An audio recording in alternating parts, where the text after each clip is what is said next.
is a presentation of Fox Sports. We are Fox Sports. We are Fox Sports. The Rays' starting pitching has been dominant in the first two games versus Texas, not allowing a run in 13 2/3 innings. Tonight, right-hander Chris Archer goes to the hill, looking to continue that trend in Game 3 versus Adrian Beltre and the Rangers.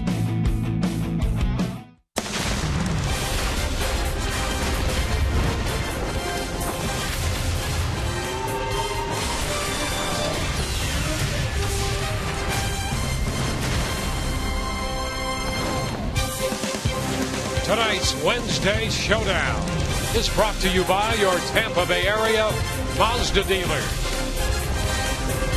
Tonight we greet you from the Lone Star State. This will be Game 3 of a 4-game set between the Rays and the Texas Rangers. Hi again, everyone. Welcome to an evening of Rays baseball with Todd Callis again sitting in for Brian Anderson. I'm Dwayne Statz. Great to have you aboard. We'll be joined throughout the evening by Kelly Nash as well. A tough loss for the Rays last night in 14 innings, 3-2. Not enough offense, but great pitching again for the Rays over the scope of, well, you go back over the last 2+ road trips. This team has set a record-breaking pace. It's been a remarkable run, Dwayne, away from Tropicana Field for this pitching staff, and in some tough buildings as well. The Rays have gone 16 consecutive games without allowing more than 3 runs in any of those road games. That includes in Detroit, in Oakland, the highest-scoring team in the American League. Here in Texas, I know there's different faces, but it's a pretty solid place for offense usually in this building. So the Rays up to 16 straight games. The unfortunate thing is during this stretch of 8 games on this road trip, the Rays are only 4-4, despite the fact that the pitching has been so good. So here you see Chris Archer. He's been really good during his last 4 starts with that ERA sub-2 and a 2-0 record. So he hopes to continue that trend and make it a 17-game streak. The Major League record is 21. And we're watching Chris Archer, a young right-hander, emerge into a potential #1 in a rotation. That's his goal, and we're seeing signs of that. This will be his 3rd appearance against this Texas Ranger ball club in his young career. 2 very good outings, but 2 no decisions. Rays baseball from Arlington, Texas, moments away.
Welcome back to Arlington, Texas. Joe Maddon's club 4-4 on this road trip despite some great pitching.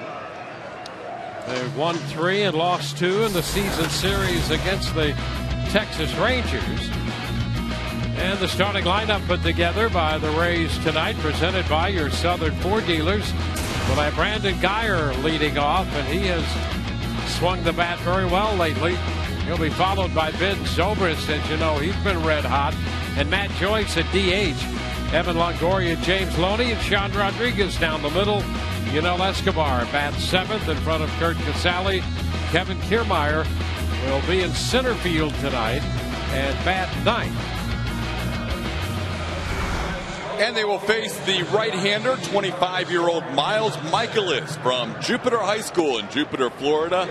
His last 4 starts have been a little bit better, 1-2 with a 4.50 ERA, making his 8th start of the year. During that time, he has dropped his ERA from over 10 to 6.57. He will feature 4-seam and 2-seam fastball, also a curveball, slider, and changeup. When he was in the Padres bullpen in 2012 and 13, really was just a fastball, curveball pitcher, and now he is added to a 5-pitch repertoire as a starter. Today's defense brought to you by Gold and Diamond Swords. Jim Aducey is in left field. Leonis Martin, solid arm in center. Shin-Soo Choo back and right. Adrian Beltre, the 4-time Gold Glover at third. Elvis Andrus at short. Rougned Odor, youngest player in the major leagues. At second base, Mike Carp at first base. And for the second time in the series, Robinson Chirinos gets the start behind the dish. There's Ron Washington, the manager of the Texas Rangers.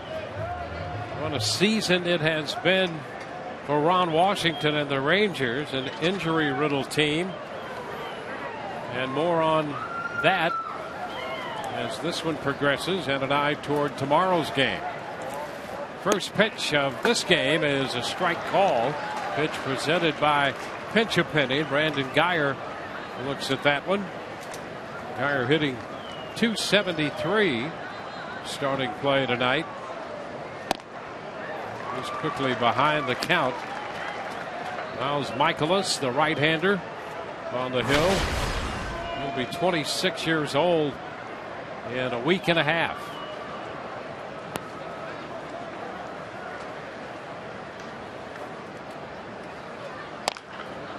Now Guyer fouls this one away. We've seen Guyer, even when he gets down on the count as he is now, 0-2. Work counts, and before you know it, it's 2-2 and it's 3-2. He's been able to spoil pitches and foul them away.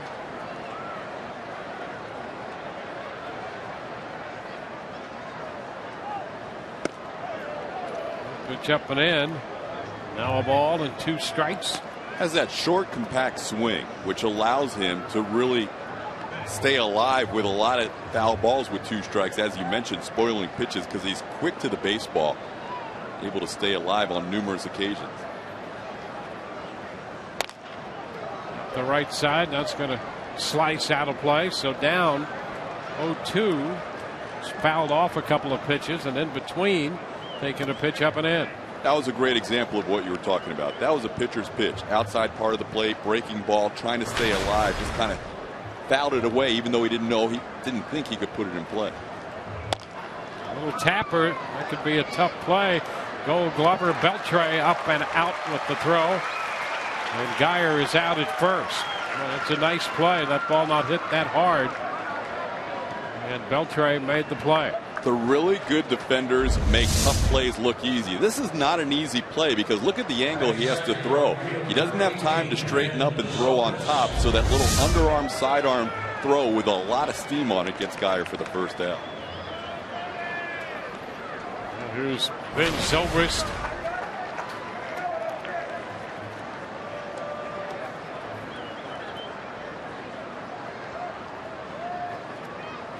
The Rangers were able to do something last night that very few pitching staffs have been able to do recently with Ben, and that's keep him off the bases. He did drive in a run last night with a sacrifice fly.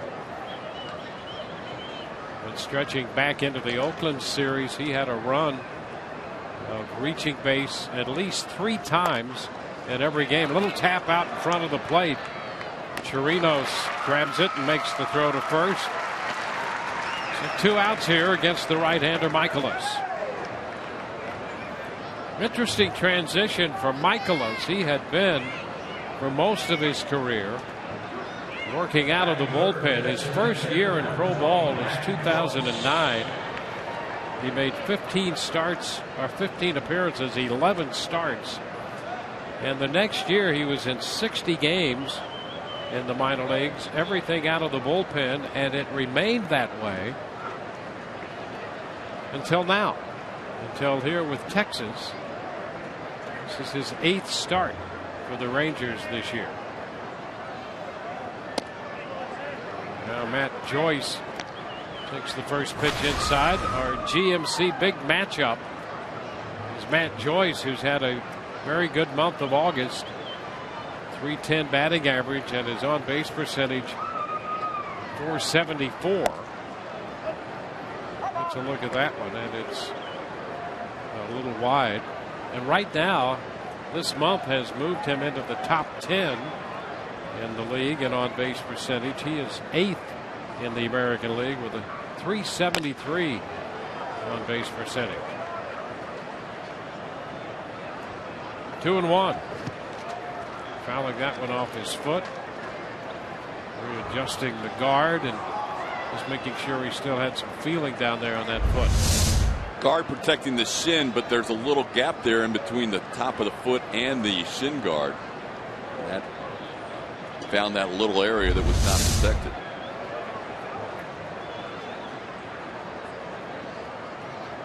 So 2 outs in the first.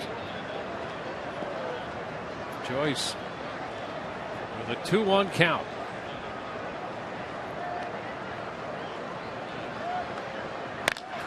High shot deep into right. That one is gonna get out of here and then some into the upper deck on a 2-1 pitch. Matt Joyce puts the Rays out in front. His 8th home run of the year, the 7th off right-handed pitching. Foot feels pretty good right about now as he smoked that 2-1 pitch into the second deck. This is a fastball they want down, and it is elevated, and Matt Joyce does not miss it. First home run of the series for either team, and there is Joyce going deep over the boards and right all the way into the second, third row of the second deck. There's Evan Longoria. He takes a strike. 419 feet. The projected distance on that shot off the bat of Matt Joyce.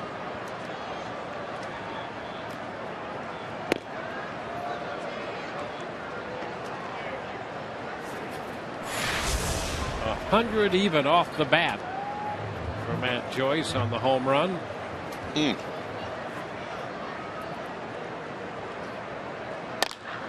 Longoria shoots it into right.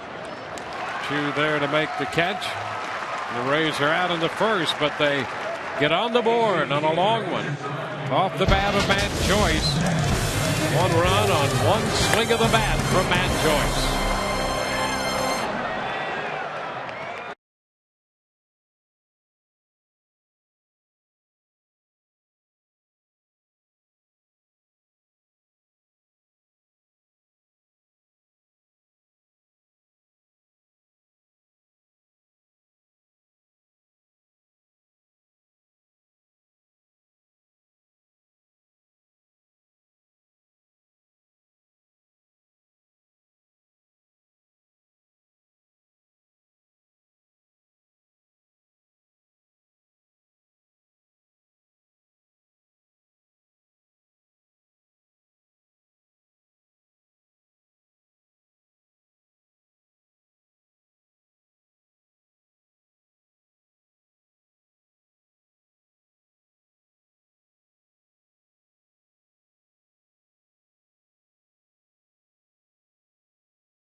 Bottom of the first in Texas tonight. The Rays jump out in front. And the starting lineup put together by Ron Washington is presented by your Southern Ford dealers. Shin-Soo Choo leads it off, followed by Elvis Andrus and Mike Karp, recently added from the Boston Ball Club, is hitting third. Adrian Beltre, a stellar year again for an all-star and then some. Alex Rios is the DH. Center fielder had a good night last night, Leonys Martin. Robinson Chirinos, the former Ray, will do the catching. Jim Adducci is in left, and Rougned Odor is hitting ninth and playing second base. Right-hander Chris Archer making his 24th start of the year, 7-6, 3.33. Earned run average really been good against lefties this year as he continues to use that two-seam fastball a lot. First pitch, Choo hits it on the ground. A good example right there. So John Rodriguez takes care of that chopper. And the defense for the Rays brought to you by Gold and Diamond Source. In left field, Brandon Geyer getting a start. Kevin Kiermaier in center. Desmond Jennings crashing into the wall last night. A little bit dinged up. Ben Zobrist is in right. Evan Longoria and Yunel Escobar back in the lineup at shortstop. Sean Rodriguez plays second. James Loney at first. And the rookie catcher, Kirk Casale.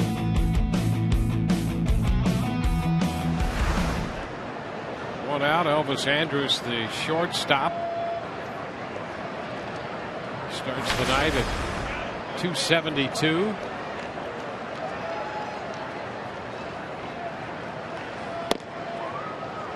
Archer in at 95. That's a first pitch strike.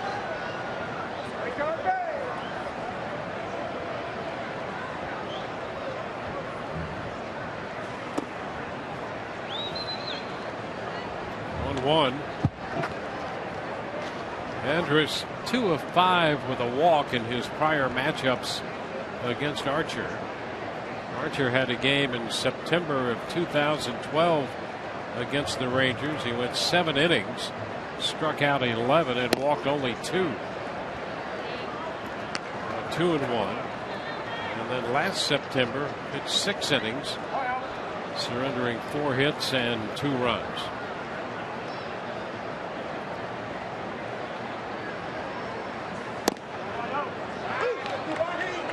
Evens the count, 2-2.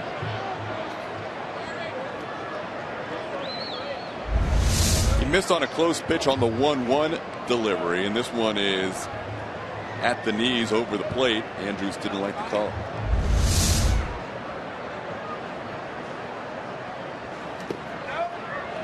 It's down and away. The count is full. Marty Foster is calling the balls and strikes. His tendency is to have a little bigger zone with right-handed hitters in there. And he'll make sure pitcher throws a strike against left-handed hitters. Ball 4. So Elvis Andrus is on. And after a first pitch strike.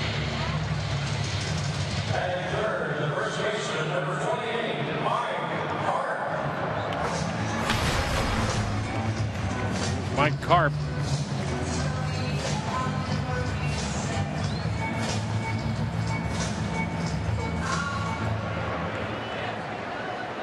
Karp, a 189 average overall, both with Boston and Texas.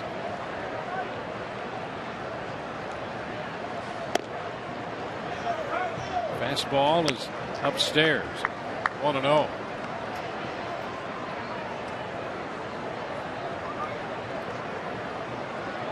Dropped last night's game in 14 innings, 3-2. Their 4th extra inning game on this road trip. They've gone 1-3 in extra inning games. Now a 2-0 count. Archer early on struggling a little bit with that fastball command. First time on this mound here in Texas. This building and the A's Stadium, O.Co Coliseum, the only 2 stadiums in the American League he has not pitched in prior to tonight.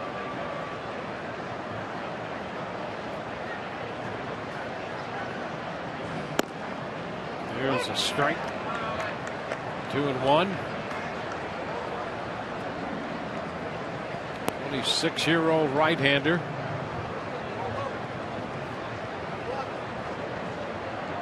Starting off 6 innings, 2 runs, 1 earned Friday against the Cubs.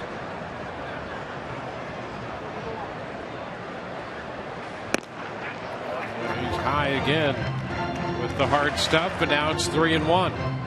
That's where he's been missing, up in the zone pretty consistently. Around the corners against Andrews, but now the last few misses have all been up.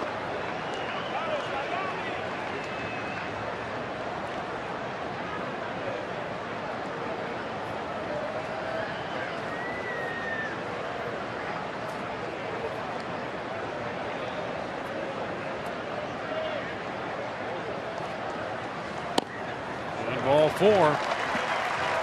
So back-to-back walks in the first. Gets him a visit from Casale. And Jim Hickey will head to the mound. So he doesn't want to see this continue. Look at this stretch, the last 15. Our Toyota trend for Archer has been very good, just 5-4. But he has consistently kept the Rays in games, giving them, with some offense, a chance to improve that record of 5-4. And it's not like a couple of walks or anything new for Archer. He's averaging 2 walks per start, even during that stretch of 15 games where he's had a very good run. Usually doesn't put him together in the first inning, though, back-to-back, and that's why Jim Hickey goes out for a visit.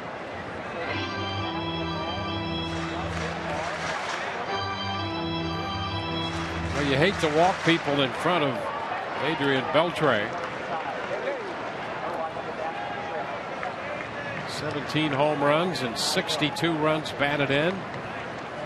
Hitting .319, 7th in the league. And there's a slider to start him, and Beltre takes it outside.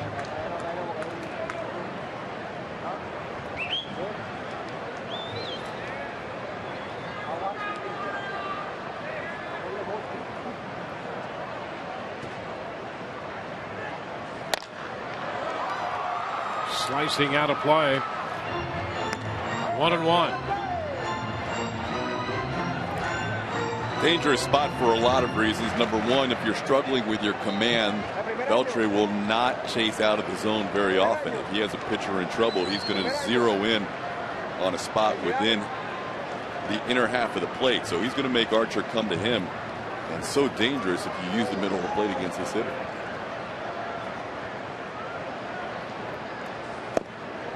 Low. It's 2-1, and despite all the troubles the Texas Rangers have experienced this year, frustrating performances, all the injuries that they've had, Beltre has been steady, having another solid year at third base and at the plate. Ground ball third. Longoria to second, 1. And no chance to double up Beltre, but they do get the force on Carp at second, with Andres moving into third and Beltre reaching on the fielder's choice.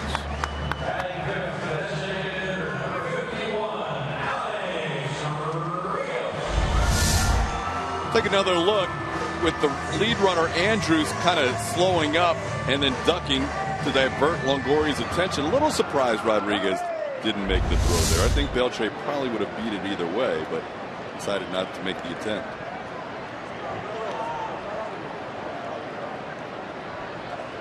Well, here's Alex Rios. Rios making his first start in this series. The pitch is a strike. Rios had an ankle situation. He aggravated a right ankle sprain in their final game of the series down in Houston on Sunday. Did get into the game late last night and starts this game.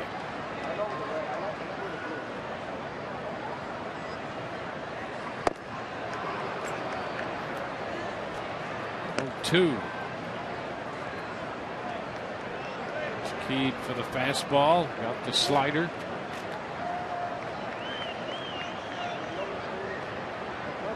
Archer trying to pitch around a couple of bases on balls.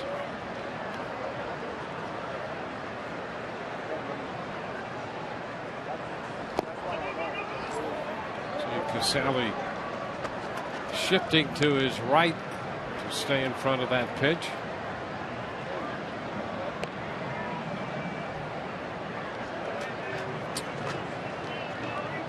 Alex Rios hitting .293. Look at all the triples for Rios. It's unusual. He has twice as many triples as home runs.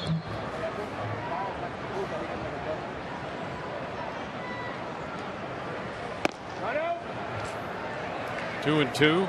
Good home stadium for triples, as we have seen in this series. The Rays with 2 triples on Monday, 2 triples on Tuesday. Deep alleys here, 390 in left center, and it goes from 377 back in right center.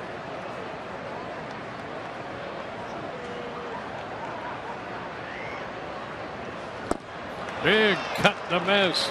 He strikes him out. 2 men left on base after walks to Andrus and Carp. So we're at the end of an inning. 1-0 Rays.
As we head to the top of the second, Rays up 1-0 here in Arlington. Of course, last night's game turned into late night with the Rays, so we started a little Web Wednesday then, but let's continue it now. Tweet us your questions, hashtag AskRays2 at SunSportsRays. You can also email them on Gmail, sunsportsrays@gmail.com. And Todd and Dwayne, I got a first question for you. It stems from last night.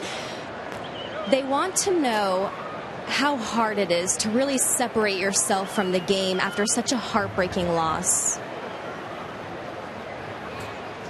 Well, that's an interesting question. We'll get to that in a moment. James Loney leading off here in the second inning. And the first pitch for Michael is in there for a strike call. Without question, you follow a team day in and day out, the ups and downs of a season. And there's no question about it. We want to see this team do well. And you do have, I think it's only human to have an emotional investment in this team as Loney drops one into shallow left. And so it can be frustrating when you see a team go through a night like they did last night and lose that game in extra innings. And so what do? Well, it's called gestalt therapy. There's a lot of yelling and screaming and thrashing about. You do that and you work it all out, and then you straighten your tie and walk out of the booth as if nothing happened.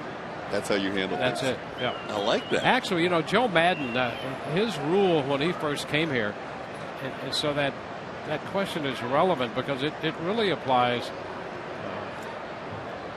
many-fold to I think players and how they deal with wins and losses. And Joe Madden had always said, give yourself 30 minutes, you wear a tough loss for 30 minutes, and you celebrate a great victory for 30 minutes, and then you start to focus on tomorrow. And I think that's just a smart way to conduct yourself and get it through a season. Oh, here is Sean Rodriguez teeing off, and boy, that one is deep into the seats and left. Sean Rodriguez hits his 11th home run of the year on a 1-0 pitch, and the Rays lead 3-0. Well, when Rodriguez makes contact, you can hear it.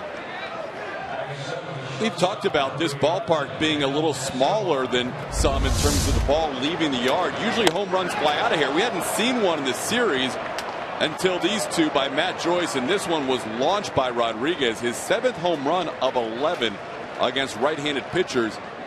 Michael is one of those guys that has struggled against righties this year. Joe Madden calls them reverse split guys, so that's why Sean's in the lineup against the righty. Yudel Escobar hits a towering fly ball to center. Martin is there to make the catch on that one. The other thing, Michaelis has struggled in this ballpark in 3 starts. He is 0-3 coming into this with a 13.17 earned run average. He's given up 22 runs in just under 14 innings of pitching in this ballpark.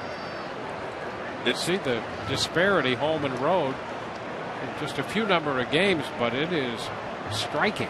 406 opponent's batting average in this stadium. Now here's Casali hitting one deep to left.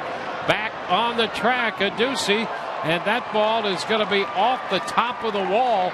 That came close to going out. We're going to have Casali stops at the second base, and Joe Madden comes out. Mike Maddox, the pitching coach, started to go to the mound and has pulled up before he got to the first baseline. And Madden wants to talk this one over with Joe West to see whether or not that ball actually went out of here or not. We are going to have a home run review, you would think, the old-fashioned style, not necessarily a challenge, just the home run review, which was in play last year before the fuller implementation of the review system came about. You can see it's clearly on top of the out-of-town scoreboard out there and against the back wall. You see the depth from the wall and the scoreboard. And in every situation like that, it makes it difficult, especially to the naked eye, to figure out exactly where that ball hit and whether it's a home run or not. And remember, where we're looking at it, we're well above the height of the scoreboard. The umpires on ground level are looking up at the scoreboard, so they can't necessarily see exactly where that ball lands. What they're ruling now as a double is that the ball hits the pad and comes back, but there's usually an indentation on the pad if it hits the pad. It hit that grid or the wall behind the padding, but from the field, that's a tough call because you don't see it clearly. If it hits that pad, you're going to see some sort of indentation there, which was not apparent on that replay. But is that clear and convincing enough? Well, that's the question, isn't it? And there we have Joe West and the plate umpire, Marty Foster, in communication with Command Central as they try to determine if this is a double for Casali or his first major league home run. Hopefully Kurt will be able to celebrate this one in delayed fashion. We'll find out in a second. They're going to leave him at second base. So not enough evidence there to do anything but leave him at second base. They're going to call it confirmed. So took a couple of minutes to do that.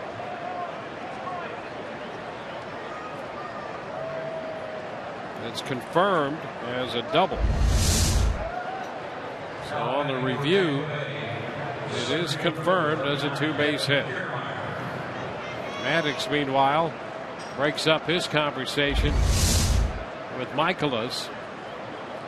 So a single home run, fly ball to center, and a double for the Rays in the second inning.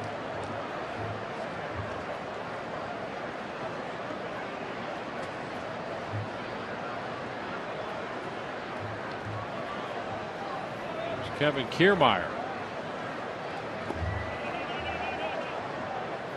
which is down a ball and no strikes. There's the area, Dwayne, in between the fence and the crowd. So the ruling on the field is that the ball hit the top of the wall and bounced back. I didn't see any clear and convincing argument against the fact that it was a double, but I also was surprised that they confirmed it. Chopper to Odor at second. That advances Casale to third. Kiermaier's the second out of the inning. Yeah, I'm with you on that.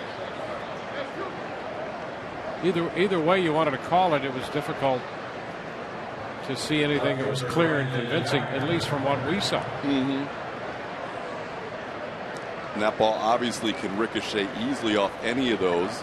There's only a few people out in the outfield that know for real exactly where that hit.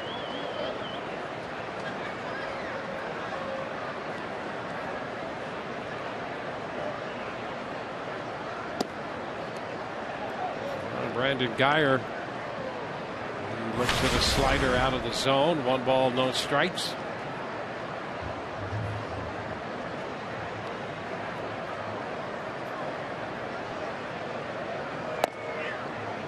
And a pitch away, 2-0. Michaelis out of Jupiter, Florida, went to Jupiter High School and then Nova Southeastern.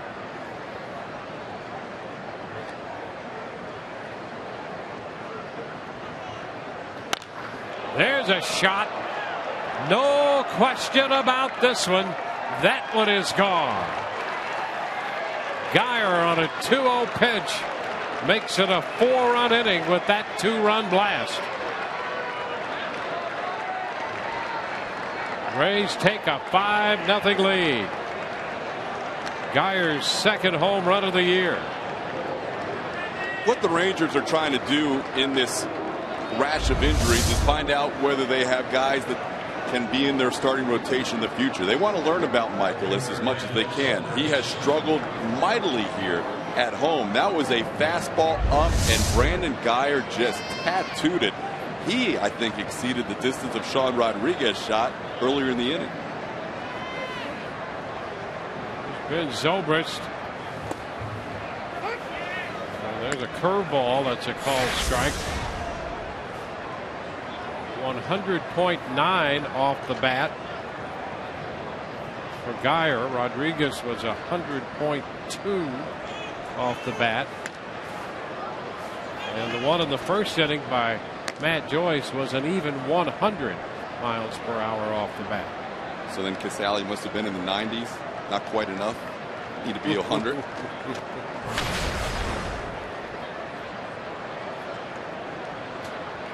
ZOBRIST behind in the count. Rays have hit 3 home runs here. We're not yet finished with the second inning. This one sharply hit. ZOBRIST up there holding an 0-2 count. Casale's double that just missed being a home run was also just shy of 90. It was at 89.9. Just 89.9. Hit the top of the wall. Shot foul out of play. All 3 of the home runs were way out. I mean, Joyce second deck, Rodriguez back of the lower deck, and then Guyer off that wall or near that advertising wall beyond where Rodriguez went. These have been no doubters by the Rays tonight.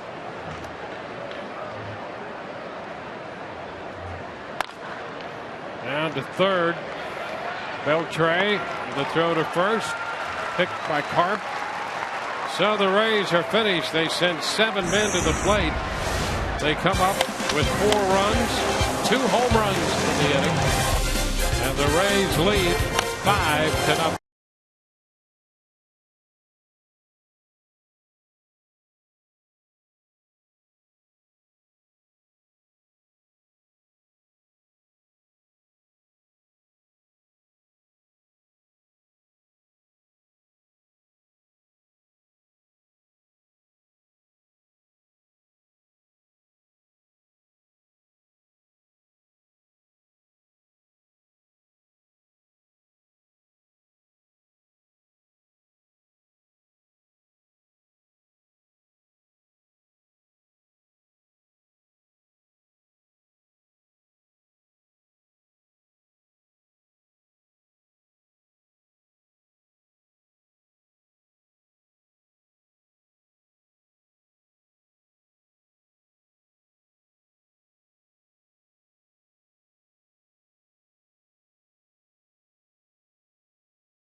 Five-0 Rays lead. They have belted 3 home runs through the first 2 at-bats. Tonight's game brought to you in HD by H.H. Gregg. A sizable lead early for Chris Archer. Leonis Martin looks at the first pitch around the knees for a strike. Chirinos will be next. And then Jim Adduci, the left fielder, hits 3rd in the inning. 0-2. Archer struck out Rios to end the first, leaving 2 men on base. He walked 2 in the first, which didn't miss by much. And it's a ball, 2 strikes. Maybe the other way around, 2-1.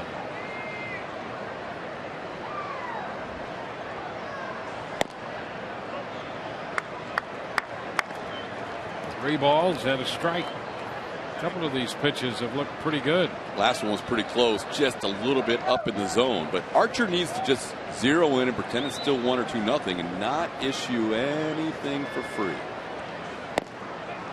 There's a strike. 17, based on the prior calls, thought he had drawn a walk.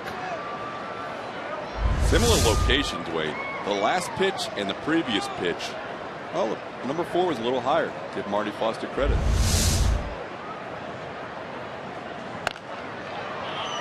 It's fouled out of play, forcing another 3-2 pitch.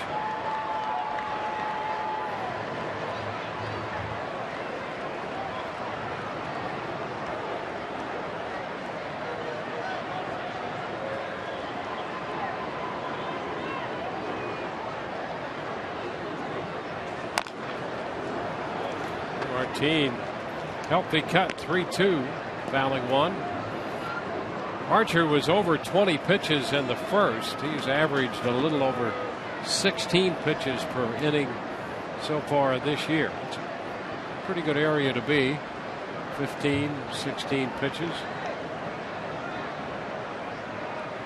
And the Rays would love to see him give them some depth today, based on the bullpen giving 8 innings. At least 7 2/3 innings worth of work last night. And that's called strike 3. That was a pretty pitch. Martin gave up on it, thinking it's up in the zone. I've drawn a leadoff walk, and the breaking ball perfectly over the middle of the plate for a called third strike. Second strikeout for Archer. Here's another look at the strikeout pitch. And that just drops in perfectly. Beautiful. See the tight spin. That is a great look. And Martin completely fooled. Robinson Chirinos has hit 11 home runs for the Texas Rangers. First pitch to him is in there for a strike.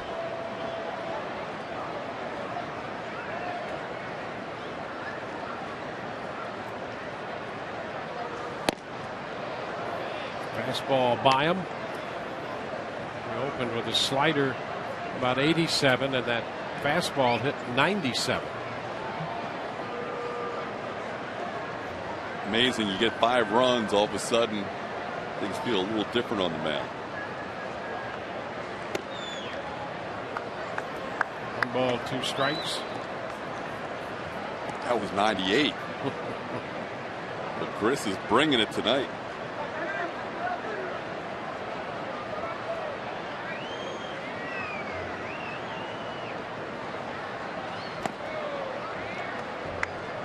Two balls, 2 strikes.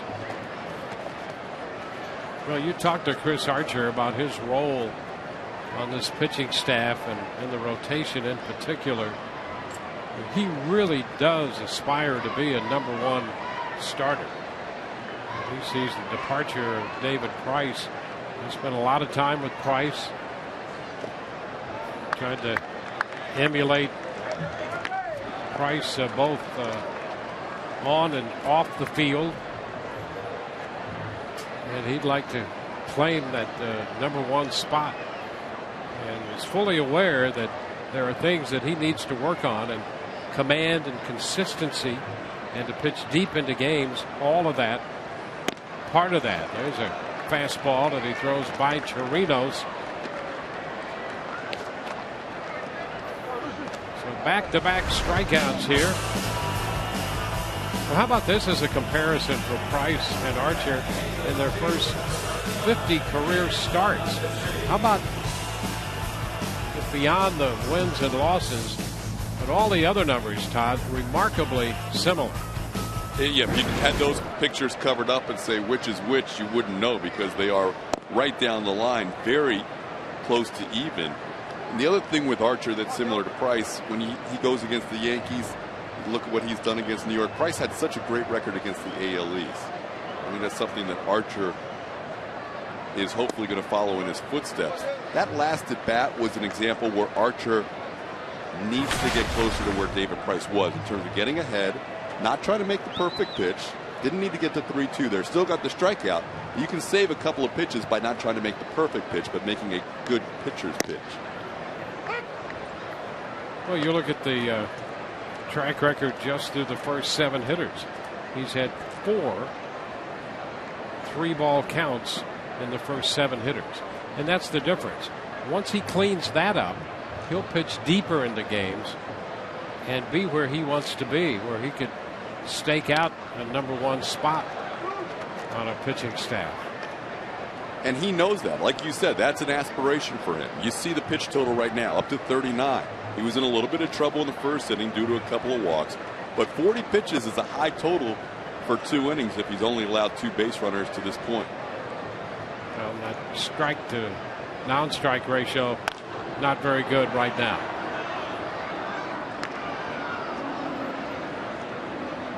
2-2 on the hitter Jim Adduci.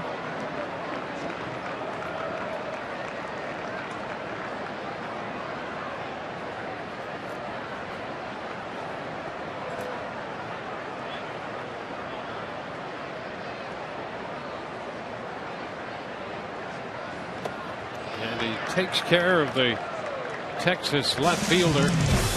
So he strikes out the side. We go to the 3rd, 5-0 Rays.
Sports brought to you by Toyota.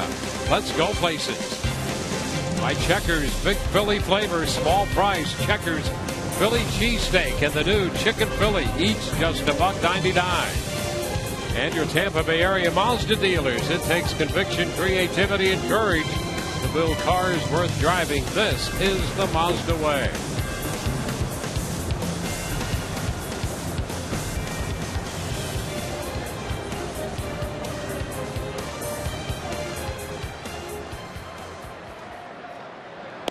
Well, Matt Joyce leads off. And he takes the first pitch inside. Boy,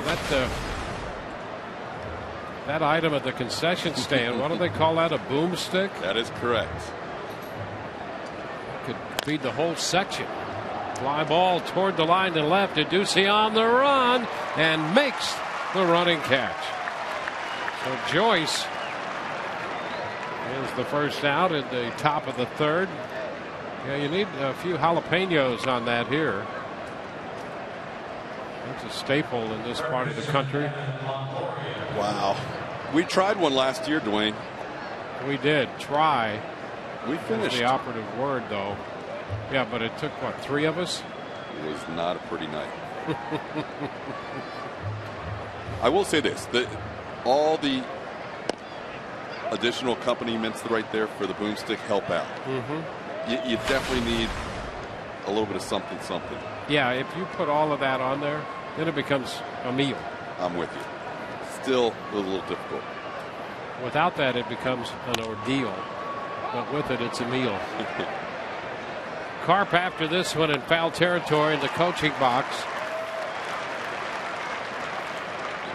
2 outs in the third after the Rays had jumped on Michaelis for a home run. Matt Joyce hit one in the first. Rays hit 2 in the second inning.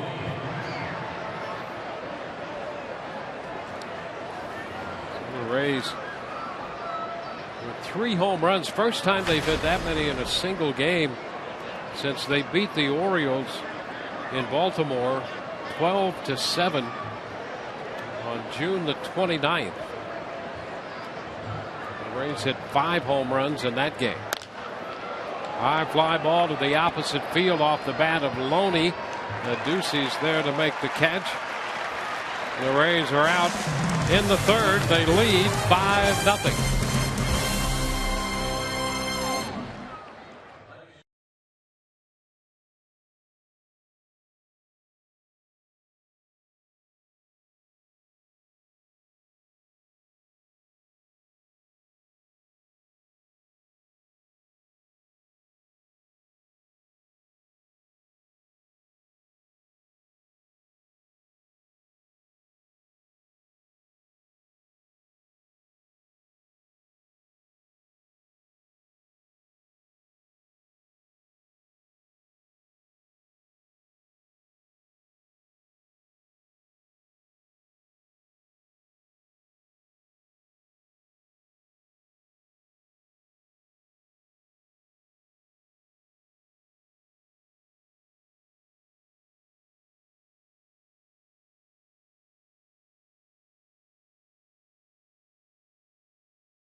The bottom of the third, Jim Hickey had some interesting comments about Chris Archer and where he needs to go from here, off speed stuff and command of his fastball. When this changeup is right, It's right along the lines of a Felix Hernandez type of a changeup, where this is a swing and a miss pitch 8 times out of 10. What he really needs to clean up, though, is the command of the fastball. Once he learns to command the fastball, not unlike many of the young pitchers, once he learns to command the fastball, everything is going to work so well off of that. The slider's a swing and a miss pitch, and the changeup can be a swing and a miss pitch. And we talk about it all the time, almost to the point where you're reluctant to put any kind of pressure on the guy. But I said these things about David Price, and I've said them about Archer before, but he can be the best of the bunch, even better than David Price was here. And I know that's saying a lot, but he certainly has those capabilities. You know, those are interesting words from Jim Hickey. He's a guy who, when it comes to evaluating talent, not given to hyperbole, he's going to give it to you the way he sees it. And so that's high, legitimate praise and recognizing how good Archer can be. When you look at the two comparisons, we showed you earlier where they were after 50 starts. In Price's first 2 full years in the rotation, over 54 starts, he had walked 133 batters, 133 during that time. Tonight is Chris Archer's 51st Major League start, and even with the 2 walks in the first inning, he's at 104. So he, barring something crazy, is going to be well shy of where David Price was in terms of starts and walks. And that fastball command still has a lot of room for improvement, but think about where Price was at that stage. Yeah, and if he can come close to the kind of command that David Price eventually displayed, it's hard to tell how good Archer could be. And in that way, Jim Hickey, very prescient about what he sees as a potential future for Chris Archer.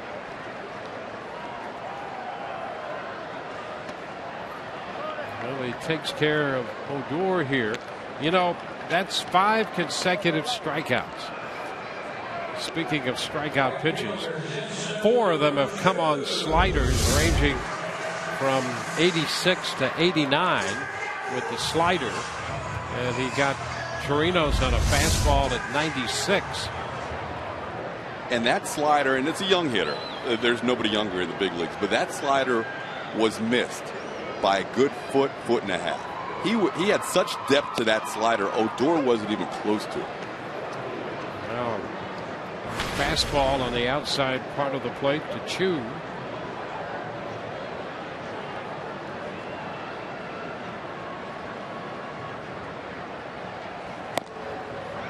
And this one right by him at 98. So a couple of fastballs, one well located on the corner at about 96, and then that one right by him at 98.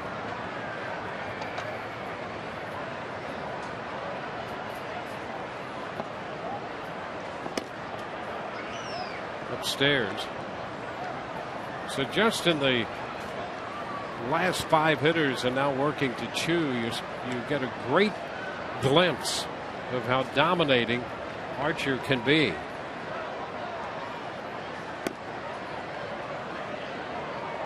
And in regard to what Jim Hickey had to say about the changeup, we're not even seeing the changeup here. In the last start or 2, we've seen it a little more. But there were starts when he liked to throw it, but he really had no need to go there. Things were going well for him. And we've seen that here a couple starts this month more than we have seen it in the past. He was down, maybe throwing it 5% of the time, and you know he's up 8, 9, close to maybe 10. That's about top so far in the frequency of those pitches. And there's another strikeout. This one coming on a fastball in the mid-90s, catching Chu looking. 6 consecutive strikeouts for Archer. This is why he's so effective against lefties. That 2-seamer that starts in at the lefties is now breaking over the plate. I mean, Chu's backing off this pitch, and it is right over the middle. He had trouble last year with lefties. Now he's throwing over 50% of his pitches. 54.9 to left-hand hitters are the 2-seam fastball. And the first pitch into Andres, he takes for a ball. Texas Heat tonight, huh? How about that? It's almost half of his pitches. Not quite. Fly ball driven into center field. Kiermaier will go back with room before he gets to the track, makes the catch. 1, 2, 3, go the Rangers, and we head into the fourth. 5-0, Tampa Bay.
Senior prom for senior citizens.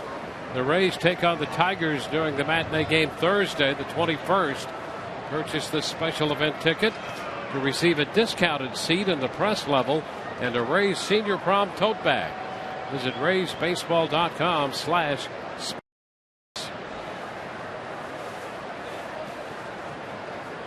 Sean Rodriguez, who homered back in the second inning, leads it off. Takes the pitch inside. Didn't take this long to get out. All the home runs today by the Rays, Rodriguez, Guy, or Joyce, have come on fastballs. That was in the inner half, and Rodriguez, who hit right-handers well this year, took care of it. 1-1 now.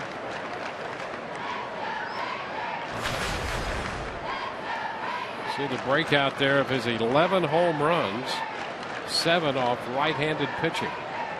Last year that number was 0.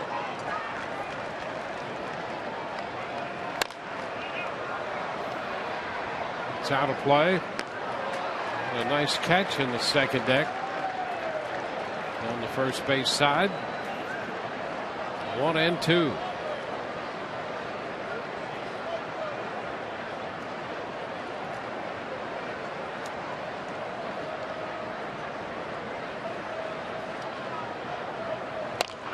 Up the right side, just outside the first base line.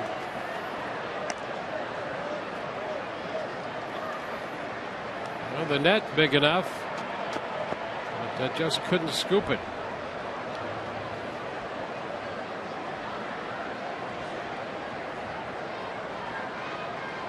That's where our net went. Mm-hmm. We Haven't had seen one it at in a the while. TV booth that disappeared. I know. I missed that. Shows up here in Texas. I think this is an interesting sequence here for Rodriguez, where the 1-2 pitch, probably a pitch he could have struck out on the pass, stayed alive, fouled it off, doesn't chase that 2-2 pitch. The one thing that Madden has noticed is Sean has power against righties, but he doesn't draw many walks, and he still has struck out 25 times. So see what happens here. Jammed, and he bounces this one foul. Well, in a way, that would fit right in with his home run total, because he does not get cheated when he swings. Boy, there's a happy young lady there. Rays fan. And she picks up a souvenir. Tapper charged by Beltre, barehanded, and oh, what a play by the Gold Glove third baseman. Beltre, an outstanding play. He's made a couple of those tonight. It's fun to watch this guy play third. I mean, we treated Evan Longoria 162 games a year, but this guy's fun to watch. That is a tremendous play, and again, he makes it look easy getting the runner by a step plus. Yeah, 4 Gold Gloves, and that was a Gold Glove play right there. You know, Escobar is going to be the hitter. Let's check in with Kelly for a moment. Kelly? Thank you, guys. Web Wednesday continues, and Glenn Parks has a question for you both on the DH. Still such a controversial issue. He wants to know your take on it. There's Beltre making another play, backing up, and gets Escobar at first. 2 gone. Well, we've had a chance to obviously see the game with it in the American League, and we've seen the game without it in National League parks during Interleague, and I'm going to guess that we are of a like mind there, that we tend to like the game without it. I just think it adds a lot more in terms of strategy. I know there's a lot of American League fans that don't want to see pitchers hit, but look at that Cubs game the other day. They tied the game when their pitcher gets base hit and scores a tying run. To me, there's a lot more decisions for a manager, and I think Joe Madden over the years has grown to like that style a little bit better. And here's the difference. In the American League, if you've got a low-scoring game, it's just a low-scoring game. People want more offense with the DH in there, and so people come to the ballpark expecting the DH and a lot of power and offense. If they don't get it, they're disappointed. You can go to a National League park, and sometimes home runs break out. You get a lot of offense. But if you get a low-scoring game, it can be very entertaining because of all the moves that you have to make. And so it'll be a 2-1 ball game, and people go home happy. Rays happy here, up 5-0.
Madden Summer Social tickets are on sale now. Don't miss your chance to mix and mingle with your favorite Rays players and coaches at this exclusive event Sunday, August 17th. Go to RaysBaseball.com/broadcast auction to purchase your tickets now. All proceeds benefit the Rays Baseball Foundation.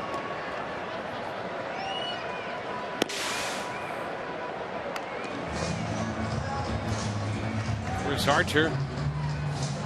1-2-3 second inning, a 1-2-3 third. He gave up a couple of walks, left 2 on in the first. And here we go into the 4th inning. 6 strikeouts for Archer.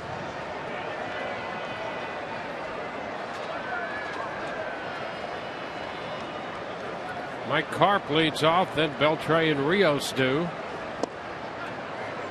Cut and a miss. Seen a lot of those. I like his attitude. I like the way he's attacking. Up 5-0. He has been a different pitcher since the first. 2 quick strikes. Fastball at 95, and boy, he's been there a lot tonight.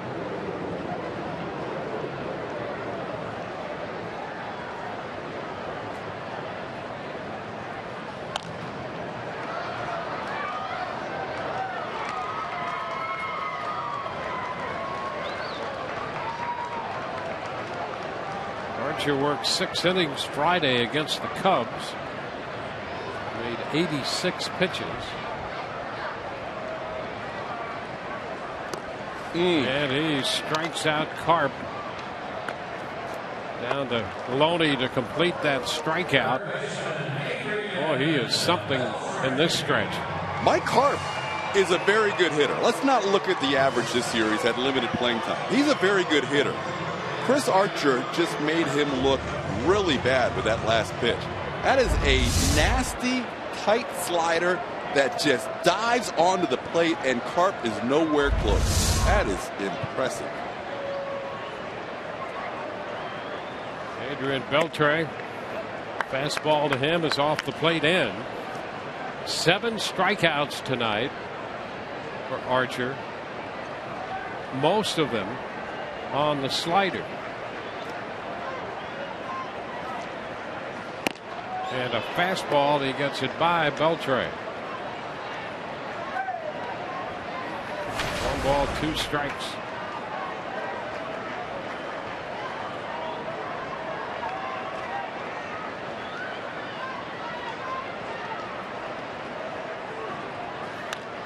That's a foul ball back on a 96-mile-per-hour fastball. 7 strikeouts. He struck out every Texas hitter in the lineup except Andrews and Beltre, against whom he is pitching right now.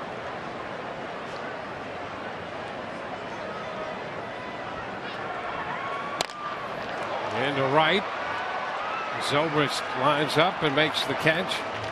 2 gone. The other thing with Archer working with Casale tonight, he has gone pretty much with the rookie's calls. Occasionally when he gets to 2 strikes, though, he will shake to what he wants. So that's a nice little combination to watch, too, because he's trusting the catcher, but every once in a while when he gets in put-away mode, he'll shake to a pitch that he has more conviction in.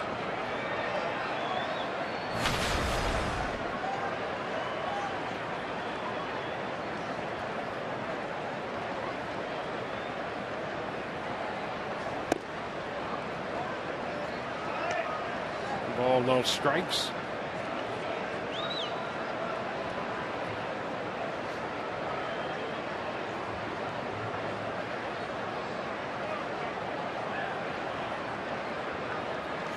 He struck out Rios with a slider his first time. He rolls a slider to shortstop this time, and Escobar throws him out.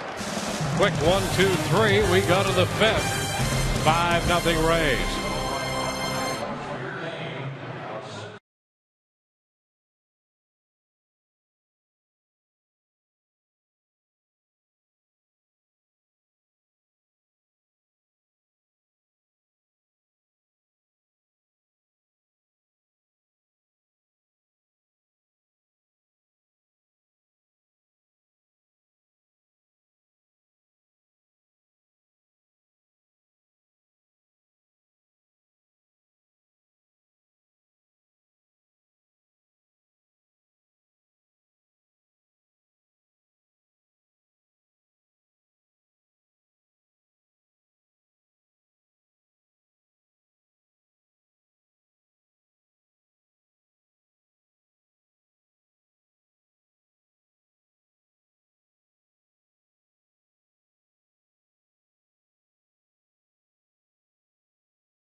For you to tweet your photo using hashtag #SunSportsFanPhoto for a chance to have it shown in an upcoming game broadcast brought to you by AT&T.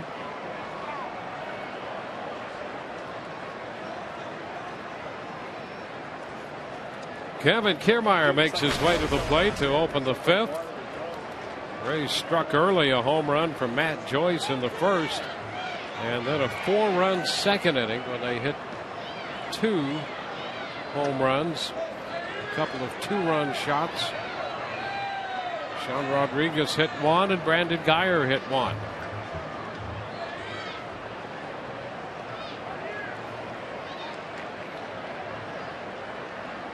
Kevin Kiermaier against Michaelis, and the pitch is foul out of play. Miles Michaelis making his 8th start.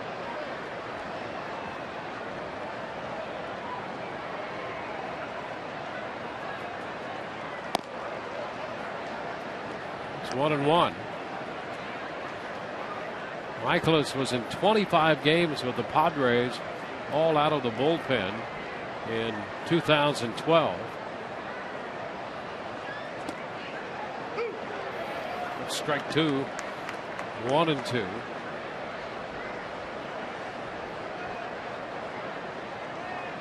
Spent last year at Tucson, had a couple of appearances for the Padres. 26 saves a year ago at the AAA level. He went 4-2 with a .325 earned run average. Getting a look as a starting pitcher this year by Texas, starting for the first time since his first year in professional baseball.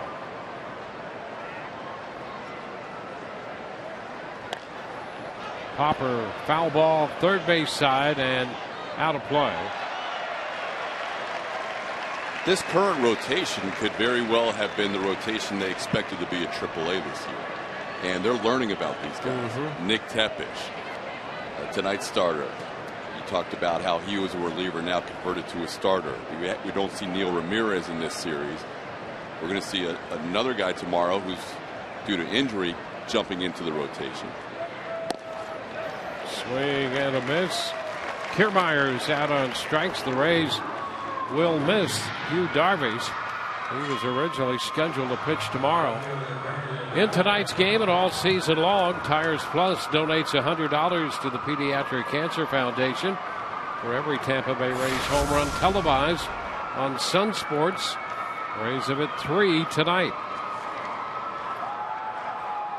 So we see Robbie Ross Jr. tomorrow. So they're learning about these young guys, and eventually some of their injured starters will be back next season. But until then, it's almost like the end of 2014, the final 40-45 games for Ron Washington is early spring training for next year. Darvish will have an MRI tomorrow. He had some tightness in his right elbow, and they seem to think it's a tendon situation and not a ligament issue. And so the Rangers have said to John Daniels that they're going to be cautious, not necessarily concerned, but want to be cautious and anticipate he could miss a couple starts. Darvish said that he could have pitched if it were a different season, different circumstance than the Rangers find themselves in right now, with a record of 47 and 62. 26 games out and 25 games under. Skipped his bullpen session. As you said, felt it a little bit on Monday. There's no reason right now. No reason to push it if you're a Ranger or you, Darvish. Ground ball to third. Guyer thrown out by Beltre. 2 up and 2 down in the 5th inning. It's 9 in a row retired by the Rangers right-hander after giving up the 2-run home run to Guyer. Here's Ben Zobrist.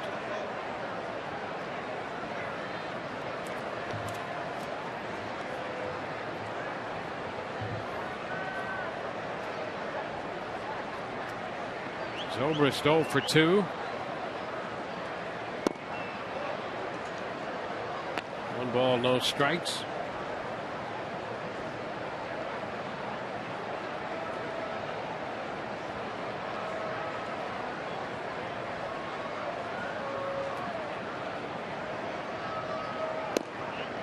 There's a strike around the knees. Michael is doing a better job of keeping his pitches down now than he was earlier.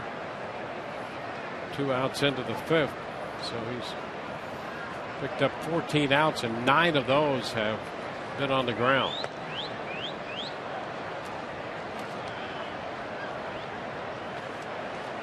Two and 1. But before all of that, we got some pitches up to Joyce and Rodriguez and Geyer, and they each and every one of them hit home runs. There's a shot to right. Chew back, not yet to the wall, and he makes the catch. Zobrist sends it to the track. We go to the bottom of the 5th. 5-0 Rays.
To an early lead. Chris Archer walked a couple in the 1st inning, but since then has settled in and has dominated this Texas lineup, picking up 7 strikeouts along the way. He walked Andrus and Carp in the 1st. He made 21 pitches in the 1st and 20 pitches in the 2nd. Much more economical in the 3rd and 4th. 64 pitches total.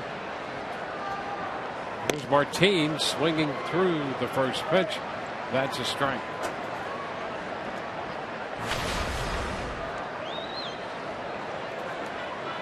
Archer struck out Martin on a slider, a 3-2 slider to begin the 2nd inning. Now he faces him to open the bottom of the 5th. 0-2.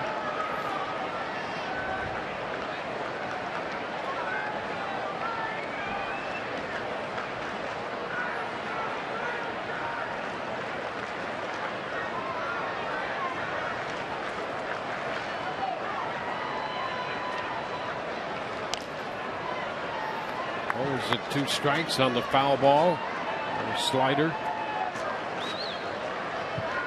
The Rays have gone 12-4 in their last 16 road games, in which they have not allowed more than 3 runs in a single game in those 16 games. Up the right side with some hook, but it's going to stay fair. Extra bases for Martin to begin the bottom of the 5th with a 2-base hit. And the Rangers pick up their first hit of the night. Leadoff double. Ahead 0-2, he tries to get him with a slider, and the slider does not get down in the zone. It stays up, and Martin, who had such a good game last night, continues where he left off, picking up the Rangers' first hit tonight. Yeah, Martin had 4 hits last night. Picks up his 11th double of the year, the second time up tonight.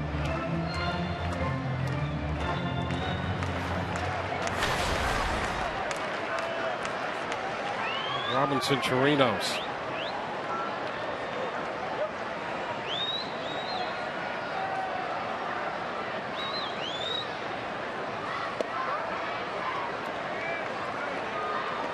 Archer struck him out on a 96-mile-per-hour fastball in the second. 1-0. Archer works out of the stretch in the fifth.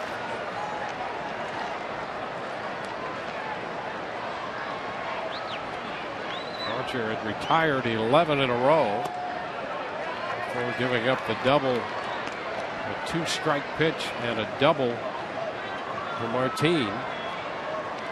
Now he falls behind Chirinos 2-0.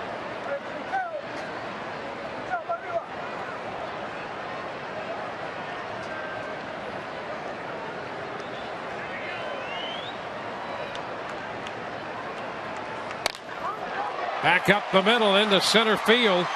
Kiermaier hustles to make the pickup and sails one in toward the plate. Martin had stopped at third. Chirinos with a base hit. Kiermaier hustling his way, charging that ball to get to it in shallow center. He was in between right here. He didn't know whether to throw to the cutoff man or just throw through. He ended up yanking it. Didn't matter because Martin was held all the way.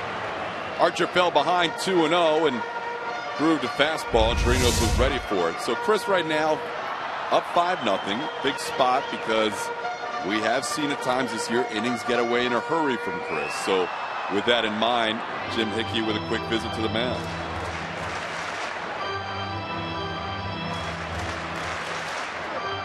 We have a young pitcher out there on the verge of greatness, but he will keep Jim Hickey on the edge of his seat in the dugout.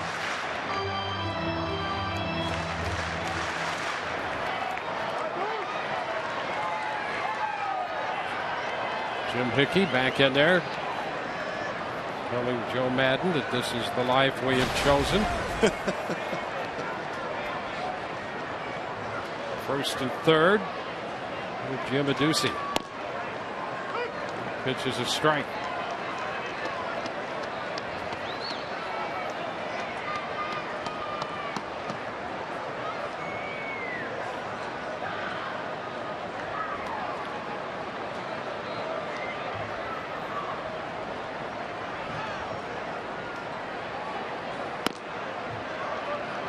One ball, one strike.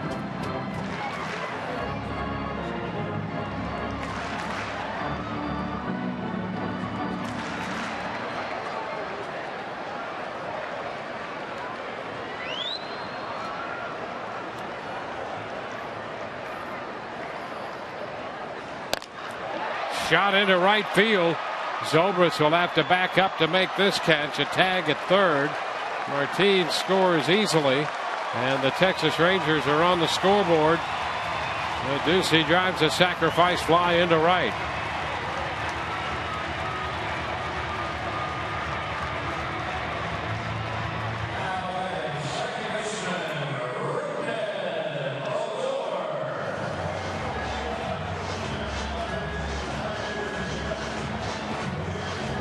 Well, Archer's given up one.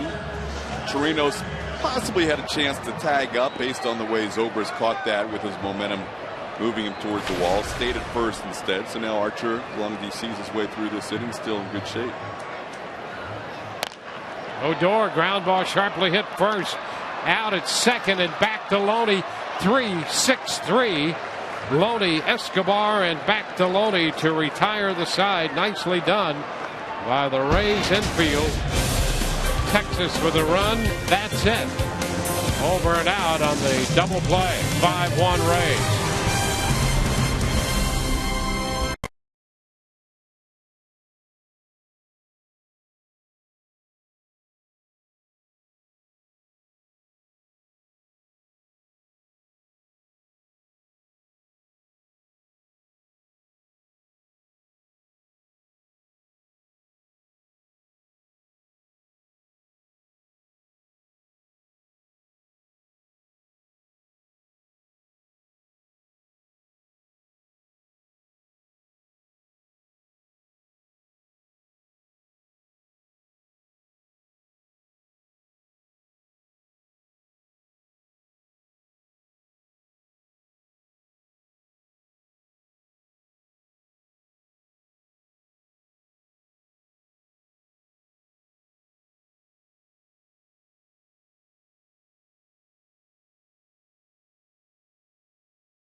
Archer tonight, and after a couple of walks in the first, he really settled in, retired 11 men in a row, has struck out 7 so far through his first 5 innings, and has gotten a lot of run support. Matt Joyce belting his 8th home run of the year in the first in the upper deck and right. Then Sean Rodriguez, a 2-run blast in the second.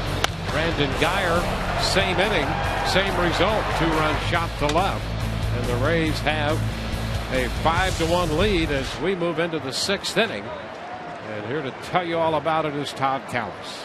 Dwayne, thanks. It is Matt Joyce that will lead things off as Chris Archer looks on from the dugout, allowing that 5th inning run and the first 2 hits of the game for the Texas Rangers.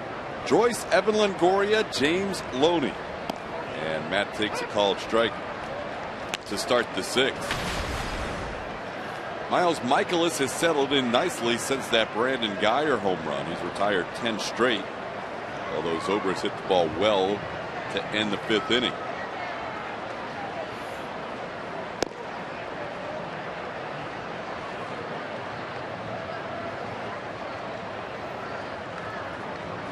For Matt Joyce, home run number 8 on the season. And his first since hitting one in Detroit over a month ago. Matt's last home run prior to tonight came on July 6th against his former team at their place. 2-1 the count to the Rays' designated hitter. Now it's 3-1.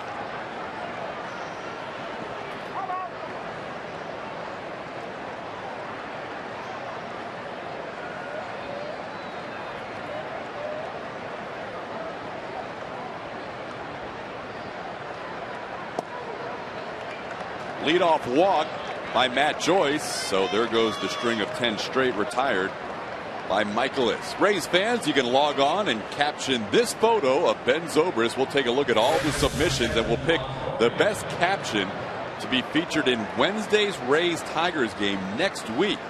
Log on to foxsportsflorida.com/Rays caption to play.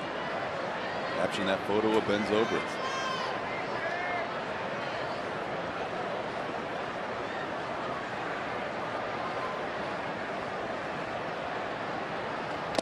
Longoria has lined to right and popped out to first. Swings and foul tips it into the glove of Robinson Chirinos. 0-1.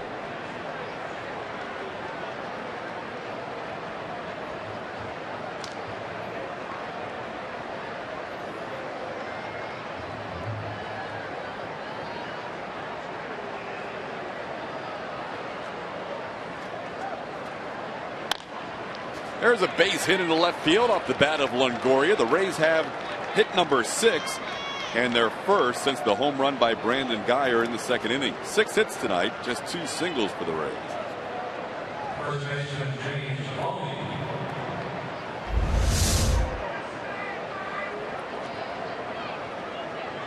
Pitch to the inner part of the plate and pulled through the left side by Longoria against Michaelis. The Rays getting their first look at Michaelis and still dissecting some of his pitches. They turned on some of those that were left up, the fastball up in the first couple innings, and jumped to that early lead. But since then, not a lot until just now. James Loney looped a single in the left his first time up and flied out. In his career, Michaelis has been tougher on lefties than righties. Throws that curve and changeup to lefties. Doesn't really show either pitch to righties.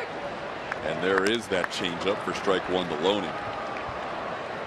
But righties in his career have hit .296, left-handers .238 against him. But this is where in his career he has struggled, not just out of the stretch, but runners in scoring position. Ground ball, base hit. Beltre wanted to throw his glove at that ball. Around third comes Joyce. He will score without a throw. James Loney, the RBI single the other way, and the Rays now lead it 6-1. Well, Loney, as he so often can and does, takes it the other way, and that went just fair to the chagrin of Beltre. And you could see the frustration in Beltre. He was well off the line and just could not get there as Loney positioned that perfectly. You can see how far off the line Beltre is for Loney, who hits the ball all over the place, and Beltre held on to that glove after all. On the ground to short, they go to second for 1. Odor's throw picked at first for the double play. So Sean Rodriguez hits into the double play. Longoria goes to third, but now 2 outs here in the 6th inning.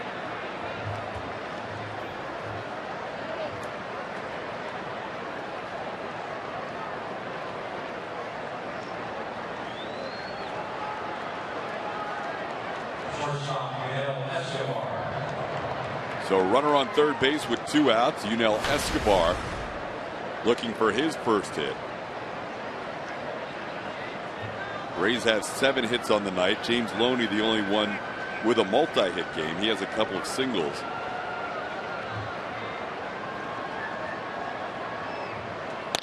There's a ball into center for a base hit. 2-out RBI for Yunel Escobar. RBI number 30 on the season for Uni, and the Rays up their lead to 7-1.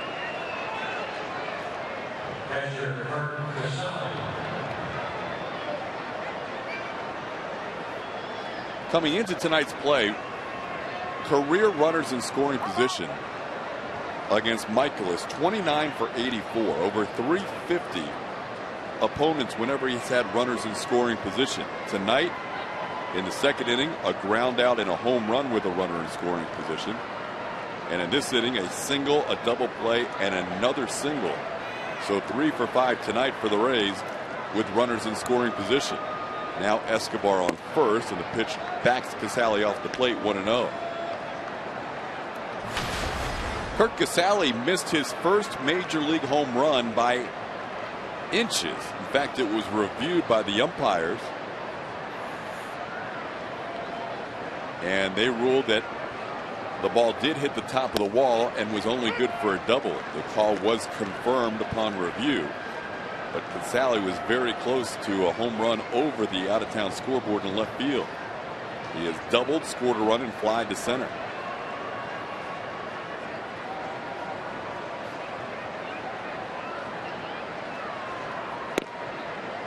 Fastball again backs him off the plate. And it's 2-1 on the Rays catcher.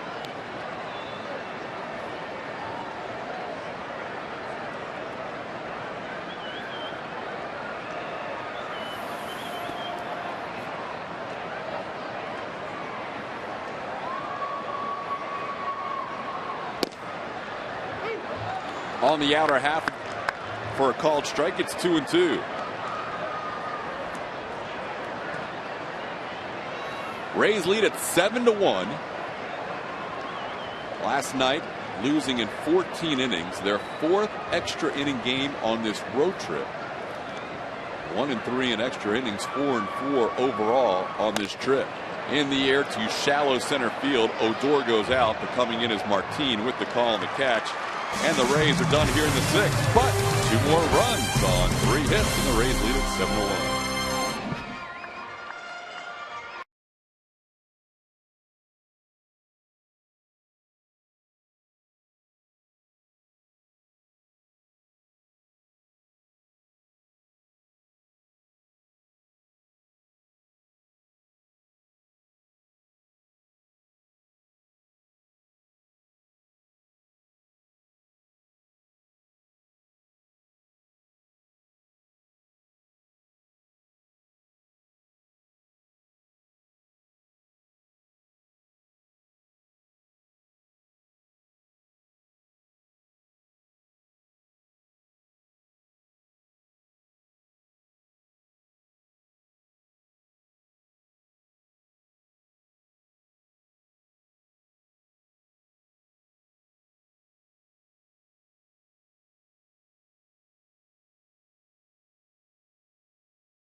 Lead. Web Wednesday continues, and if you did not know, Rays pitchers hold a Major League Baseball best in strikeouts, 1,077 as of right now. And Todd and Dwayne, Stefan wants to know, what are they doing to get all of that strikeout success right now as opposed to just mere outs? All right, Kelly. Well, Chris Archer adding to that total tonight, as you mentioned, with the updated numbers. There you see them, the Rays with 52 more than the next closest team, the Cleveland Indians. Dodgers, Angels, and Braves round out your top 5. Archer with 7 strikeouts tonight.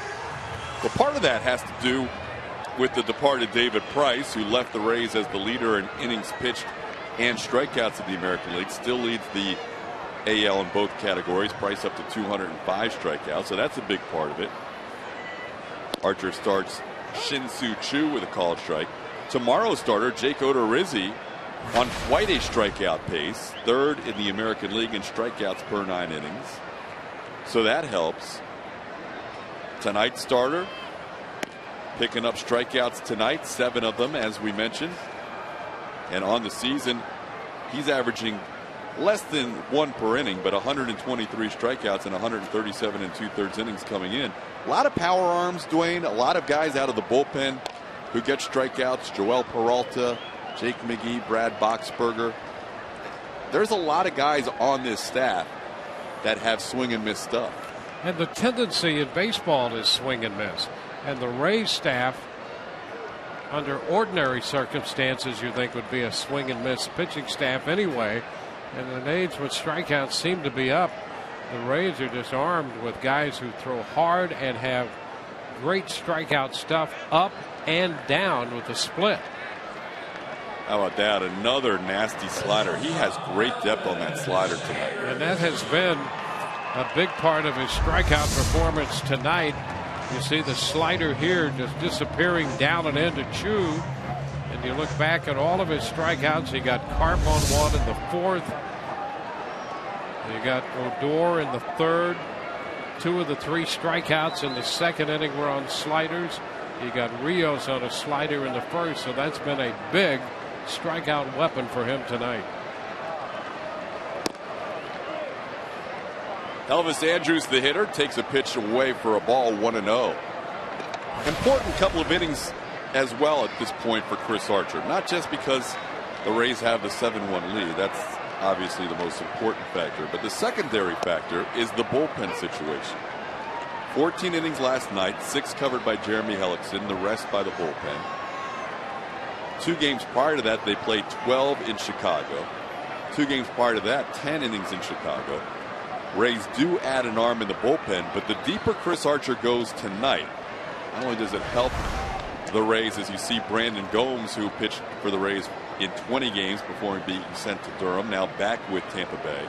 Cole Figueroa, who had been playing well lately. It's too bad they had to move him out, but they didn't really have a choice. There's Brandon Gomes back at the big league level.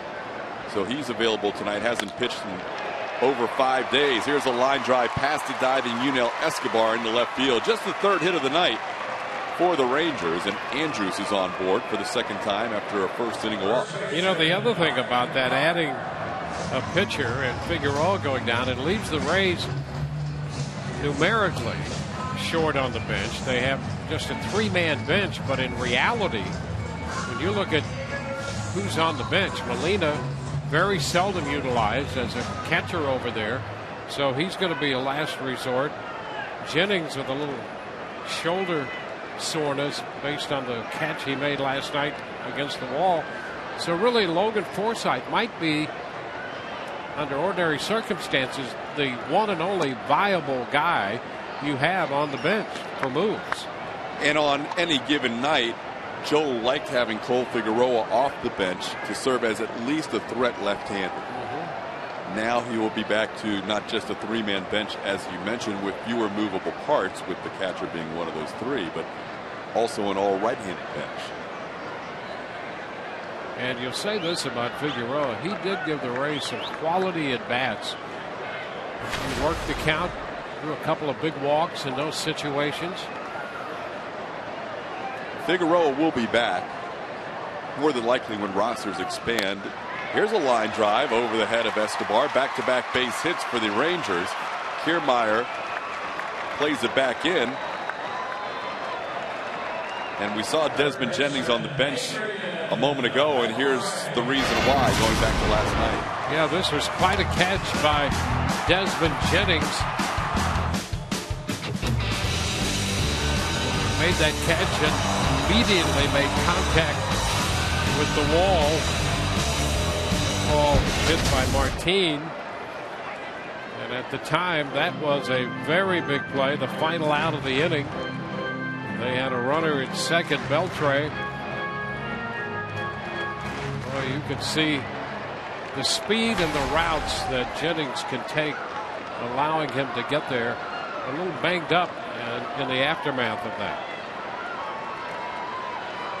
So the threat here for the Rangers, runners on first and second with 1 out, and Adrian Beltre at the plate. Beltre with a team leading 62 runs batted in. So far against Archer tonight, is grounded into a fielder's choice and flied out to right. Second time Archer's had to face him with 2 men on base.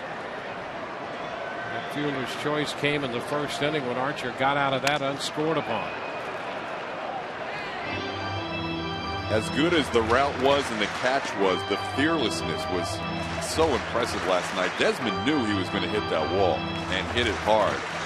And he never slowed up, knowing the importance of that play in the scheme of the game, and kept the game tied at 2 in the 8th inning.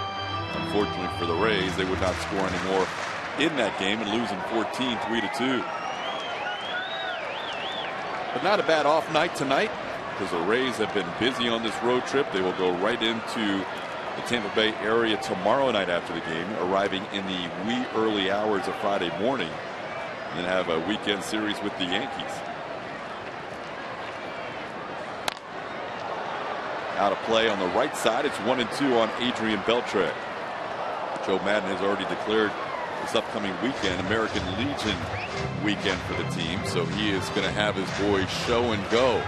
No batting practice, no infield work. Yeah, he did everything except rent about 6 or 7 station wagons to bring the guys to the ballpark. You will have these guys showing up when they want to, as long as you're ready to play baseball against the Yankees. There's a pitch in the dirt. Nice block, Casale. A look at second, but Andrews scampers back.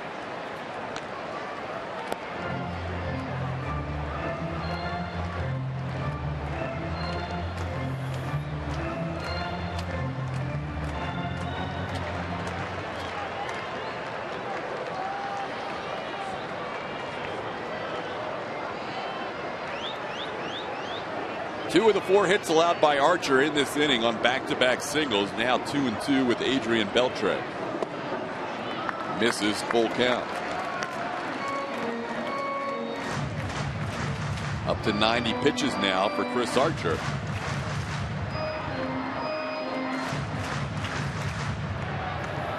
Well, this is where he wants to pitch deep into games. He's trying to overcome the first 2 innings of 21 and 20 pitches back to back. He gets them chasing and picks up strikeout number 9. Big out right there in the 6th. Boy, look at this pitch again on 3-2. You talk about the injuries this team has had, and that really has left Beltre here in the heart of Texas as the lone star in their lineup, and he gets him on another great pitch with depth, that 3-2 slider. And he has thrown that quality pitch all night. I love that tight look from center field. You can see the spin on the baseball and see the movement. I like what you did there, by the way, in that sentence. That was pretty impressive. The Lone Star, deep in the heart of Texas, very well played. It's been a tough year here for the Rangers. They have not had much to look forward to. Here's a guy that they expected to do some damage, Alex Rios. He's been hampered by an ankle injury recently. That pitch in the dirt, Casale comes up with it. 1-1. How about the Rangers already at 72 losses? That's what they had for the entire season last year. They still have over a quarter of the season to go. Tough year for the former Rays coach Tim Bogard, now the bench coach for Ron Washington.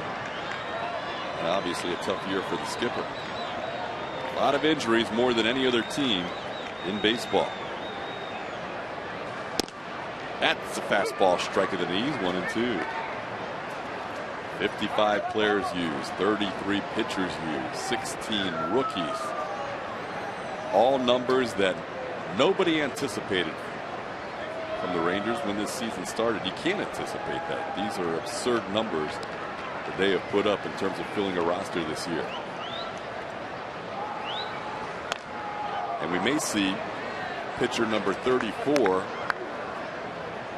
and overall player number 56, as with the injury to Yu Darvish, he went on the DL and they called up Alex Claudio, a left-hander who is available in tonight's game for the Rangers. Yeah, he'll be very interesting to see because of the unique delivery he has. He's sidearm plus. Slider gets another strikeout. Double digits for Chris Archer in strikeouts through 6. Back-to-back singles are left on base. It's 7-1 Rays heading to the 7th.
Sports is brought to you by your Tampa Bay area Mazda dealers. It takes conviction, creativity, and courage to build cars worth driving. This is the Mazda way.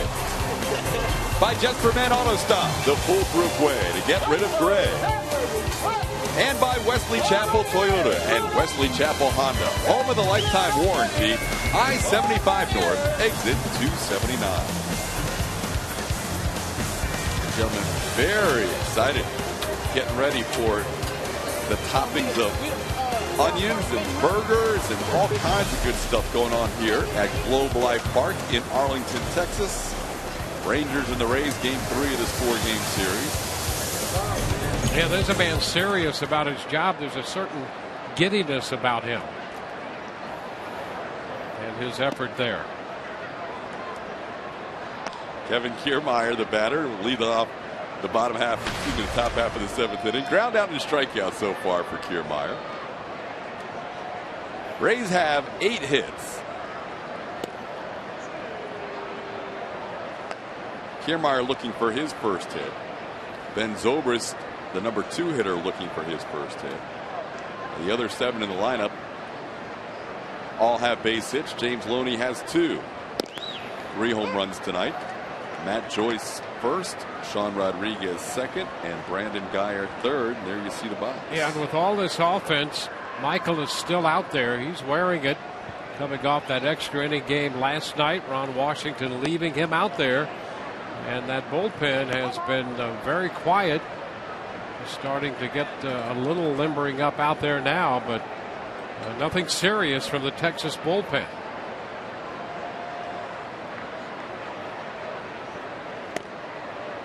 And a 5-pitch walk to Kevin Kiermaier to lead things off here in the 7th inning. Hey, Derek Jeter and the rival Yankees set to return to Tropicana Field on Sunday. Coming up on August 17th, kids 14 and under get a Mr. Happy bobblehead courtesy of Trade Winds Island Resorts while supplies last as part of Family Fun Day presented by the Tampa Bay Times. For tickets, call 888-FAN-RAYS or visit RaysBaseball.com. Sunday afternoon, the Yankees will play the 3rd game of that 3-game series. It'll be Jeremy Hellickson scheduled against the lefty Chris Capuano. Brandon Guyer hit his 2nd home run of the season. His 2nd time up to give the Rays a 5-0 lead. It's now 7-1. We mentioned Joyce hadn't hit a home run since July 6th.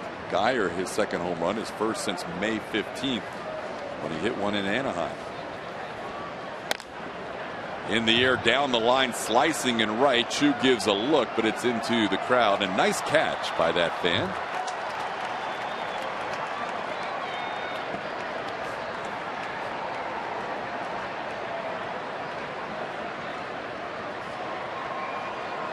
Two. He caught one last night. He's having a good night. A good series. And he's talking about it. Throws the ball to a youngster, we can only assume. Has a sign ready, talking about it, and he's ready in fielder's position for more. 1-2 the count to Guyer. Well, it's been such a struggle for Michaelis here at home, making his 4th start in his home ballpark. And despite giving up 7 runs in the first 6 innings tonight, he's actually lowered his home ERA. Coming in at 13.17, and 7 runs in 6 innings is a 10.5 ERA. So it has been a frustrating split for Michaelis. On the road, he's fine. Sub-3 ERA, 5 starts. Not working well on this man.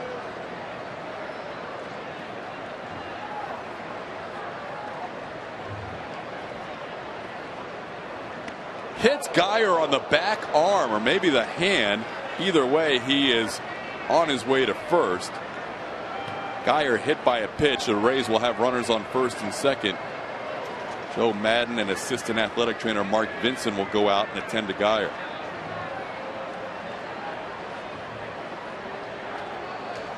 Guyer walking slowly up that first base line, and he's not going to want to come out. you know, he's had enough of that, getting a chance to play and then getting injured. So he doesn't want to hear about leaving anything. And boy, how about that? That's an unusual hit by pitch. What to get him up around the bicep area. Another look. Yeah, right biceps. Right there. You're right. That doesn't happen very often. Your back arm right around the bicep. Look, Brandon's hit by a pitch. First and second, nobody out. And finally, that Rangers bullpen that they were trying to protect will start stirring as Ben Zobrist looking for his first hit of the night. Zobrist also looking to reach base for the first time. Hit a ball hard his last time. Lined out deep to right field. Sent Chu all the way back to the warning track. Yeah, we saw Nate Adcock briefly the other night. He was in the Monday game in relief.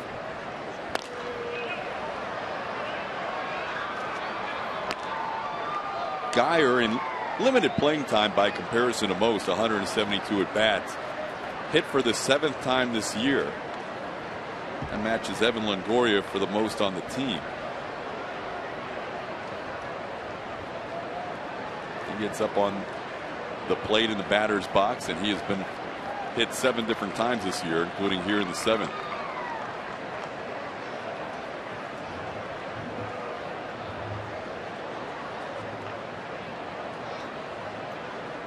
Rays lead at 7-1. A chance to add more. First and second, nobody out. On the ground, base hit, right field. Tom Foley is sending the runner Kiermaier. Chu's throw will go to second. The Rays now lead 8-1 on the RBI single by Zobrist. His 35th run batted in of the year.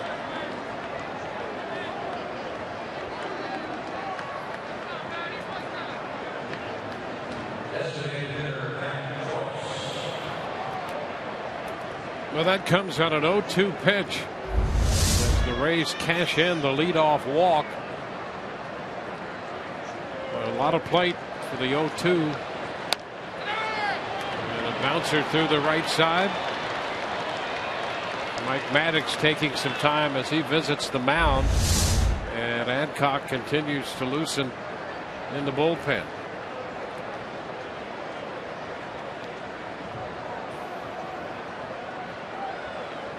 Hey, whenever the Rays score 6 runs, guess what? You score as well. 50% off online orders the next day at papajohns.com by using the promo code RAYS6.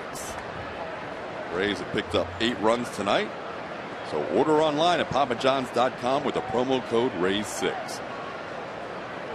Every hitter in the Rays lineup has either scored a run or knocked in a run now, as Kiermaier scores on the RBI by Ben Zobrist. Here's Matt Joyce. He drove in and scored the first run of the game himself on his 8th home run of the year into the second deck here at Globe Life Park. 1-1.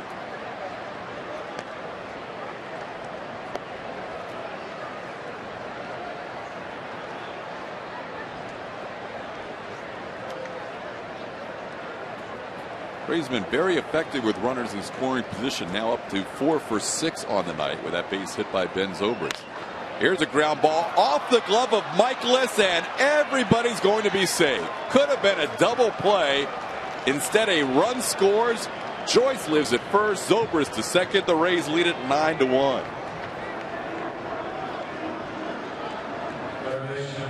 Well, Michaelis had 2 right there in front of him and just could not feel that ground ball.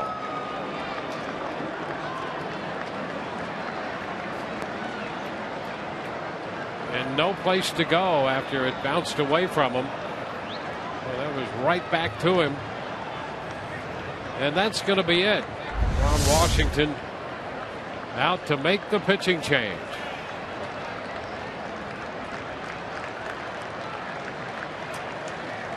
All righty.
By your Tampa Bay area Mazda dealer.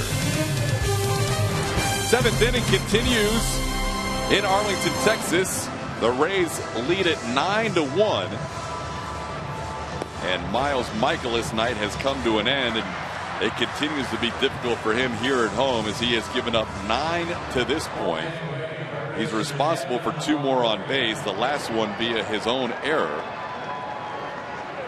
As Matt Joyce grounded one back to the mound, what could have been a double play instead turned into an error and a run scored. And here's Nate Adcock, the new pitcher for the Rangers.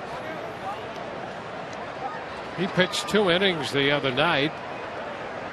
Pretty good arm, and command sometimes an issue. It seems to waver. It comes and goes, his command. Misses with the first one to Evan Longoria. He faced Longoria. In fact, he faced 9 hitters in that game on Monday. Allowed a run on a couple of hits, a triple by Cole Figueroa. And it's an RBI single by Desmond Jennings. There's a strike to Longoria. It's 1-1.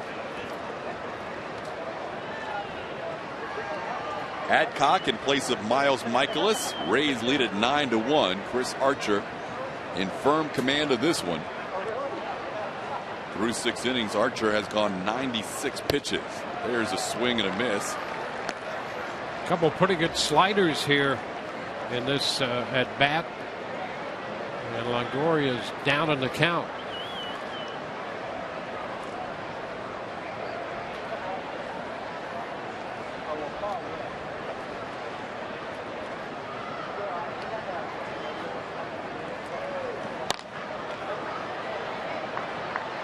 Evans singled and scored a run his last time up, 1 for 3. Rays have struggled offensively during this trip. A trip in which their pitching staff has not allowed more than 3 runs in any games. But yet they are 4-4. Tonight, the offense has come alive.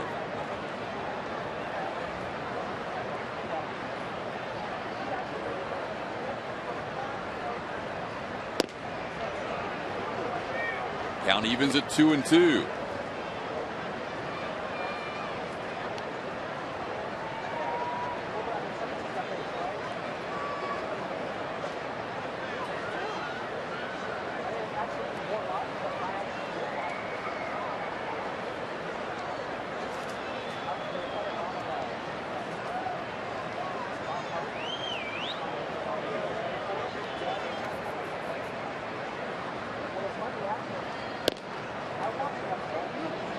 Now the count's full. Still nobody out in this inning. It started with a walk to Kevin Kiermaier. Brandon Guyer was hit by a pitch. Ben Zobrist a single. And then Matt Joyce on a comebacker back to the mound. Reached on an error by the starting pitcher Miles Michaelis. Foul tip at the plate. Longoria stays alive.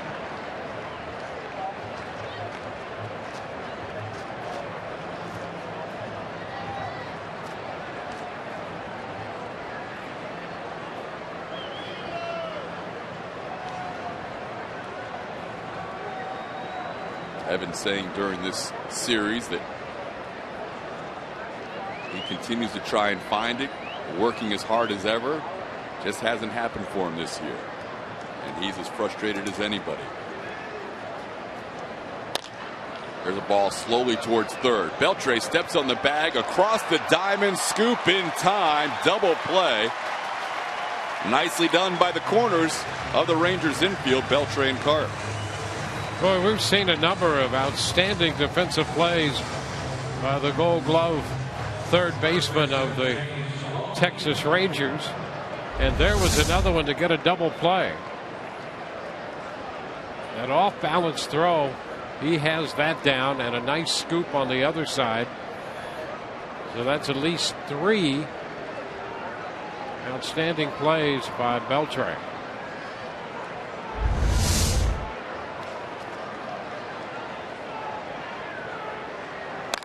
Here's a ball ripped into center field. Base hit and an RBI for James Loney. His 3rd hit of the night. And the Rays are now in double figures. They lead it 10-1. Loney with another RBI, and the Rays pick up another run here in the 7th.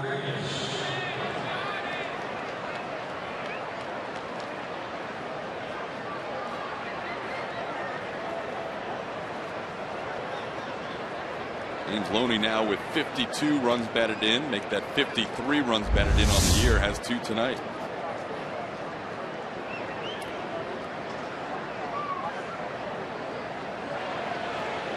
Three-hit night for Loney. Not only the 2 runs batted in, but the run scored his first time. He scored on the Sean Rodriguez home run. That makes all 10 runs charged to the starting pitcher Miles Michaelis. The last one will not be an earned run. So 10 runs, 9 earned in 6 innings of baseball tonight for the Rangers starter. Here's Sean Rodriguez. He hit a 2-run blast his first time up, 11th home run of the season. He's also grounded out on a nice play by Beltre and hit into a double play. Down on the count 0-2, now 1-2.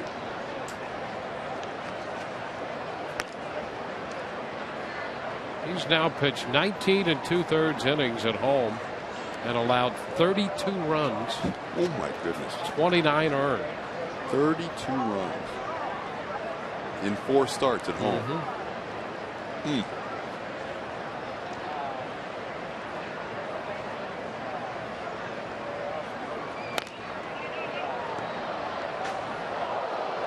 We mentioned it. It's almost as if, imagine if the Rays rotation right now at the big league level consisted of Matt Andrews and a Mike Montgomery, a Nate Carnes, Alex Colomé, Andy Romero, any of those 5. That's basically what we're seeing here. We're seeing the Rangers try and learn about their future, and it's going to be painful at times because these are kids 25 years old roughly that are learning at the big league level. And there's a swing and a miss. Adcock gets Rodriguez to chase, but damage has been done in the inning with 3 more runs on 2 hits. 1 error, 1 man left. It's 10-1 Rays.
Inning. Tonight's pitching performance presented by Volkswagen. Chris Archer has been very good from the start. And how about this support? Archer, 96 pitches, 10 strikeouts, giving up just the 1 run. That came in the 5th. So 96 pitches, 6 innings of work for Archer. Had a little issue with a couple of walks in the 1st and has settled in since then. And Dwayne, of the 10 strikeouts, the slider has been a big weapon. 8 strikeouts on the slider tonight. 8 of the 10. Starts Leonis Martin off with a fastball for a called strike, 0-1. Martin doubled and scored the only run of the night for the Rangers. That happened in the 5th inning. Archer has not had too many issues. He's had a couple of runners on in the 1st, as Dwayne mentioned, a couple of walks, worked around that. Back-to-back singles last inning. Picked up a strikeout of Beltre and a strikeout of Rios, both on the slider.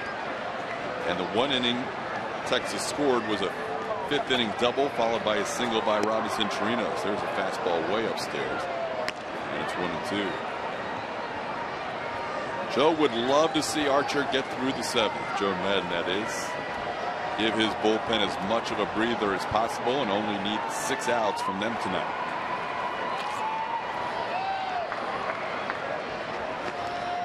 Archer has now reached the 100 pitch plateau.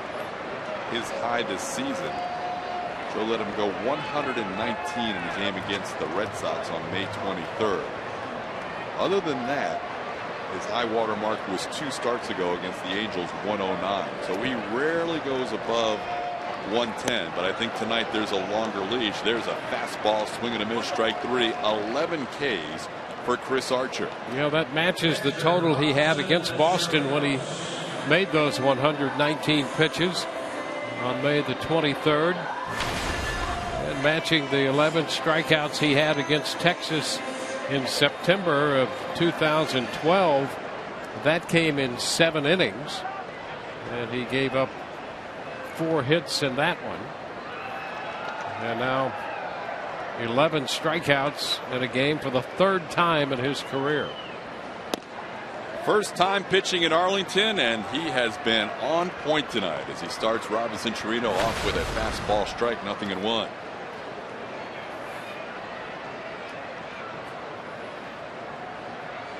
Chirinos owns one of the 4 hits for the Rangers. This ball on a 1 hop to the second baseman Rodriguez. He makes the play. 2 outs here in the 7th.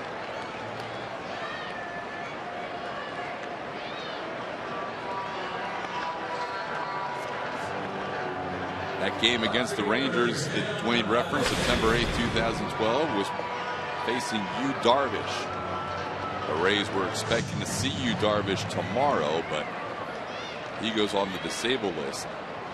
And Robbie Ross Jr. will be activated tomorrow and start for Texas instead in the finale of this 4-game series. Jim Adduci, the only RBI of the night, as Brandon Gomes will loosen for the Rays, just up from AAA Durham.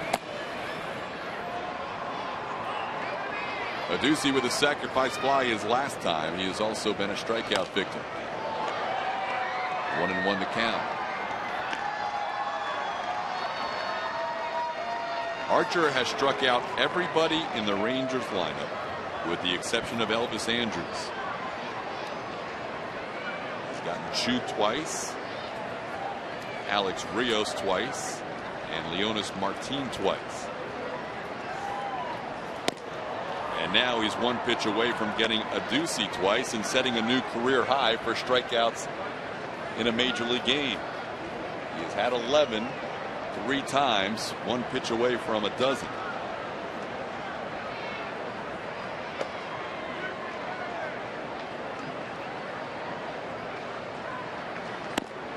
Two and two.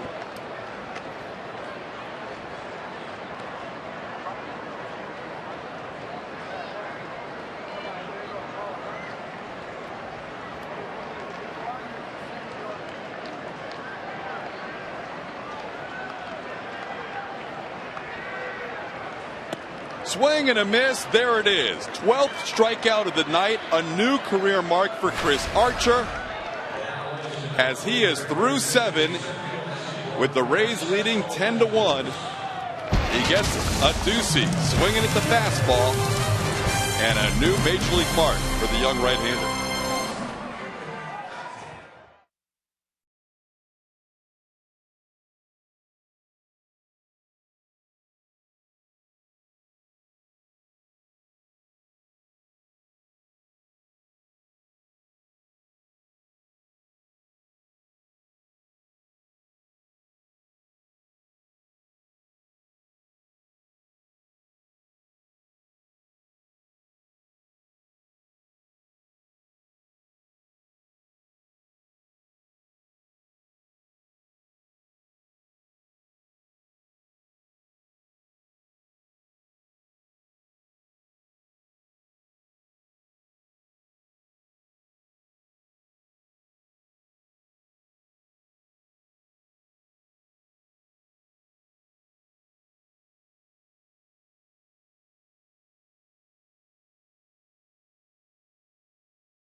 With our Web Wednesday Ask the Announcers question. This one, guys, gives you a lot of creativity. Steven would like to know, if you both were commissioner for the day, what would you do or change? Todd and Dwayne.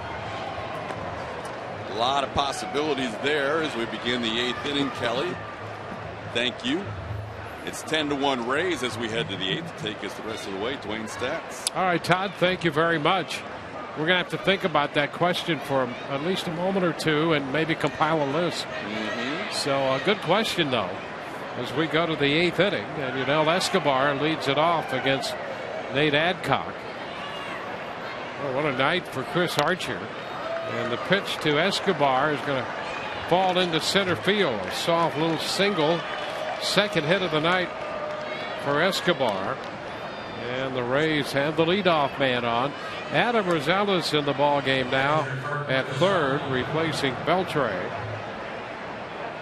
And that's Daniel Robertson in right field here in the 8th inning, replacing Daniel Robertson. The game's in pretty good shape right now. It really is. I think all the advances in technology, adding instant replay, and things are moving in the right direction. I do like a lot of aspects of the game. There's one small tweak I'd like to see in regards to the All-Star game. Instead of just automatically deciding American League, National League, whoever wins the All-Star game has home field advantage for the World Series, I would like to see the higher seed from whichever league has the higher seed. If the American League 3 seed plays the National League 1 seed, then the National League owns the home field advantage of the World Series. I don't think a wild card team should have the home field advantage in the World Series. I think the All-Star game could come into play if you do have the top 2 teams. If it's 1 seed versus 1, use that as a tiebreaker. 3 versus 3. That, to me, it's a very small tweak. And it still would make the All-Star game representative in terms of having significance if you have to go to a tiebreaker. But I don't like the fact that a number 4 or 5 seed who doesn't win the division in one league could win home field advantage just based on the Midsummer Classic. Well, you've done some thinking about that. That's a good point. That's the only small tweak I'd like to see. Yeah, you stayed after school and did some research and thought about that. 3-1 the count to Casali. Escobar is the runner at first base. Casali up here with a 3-1 count.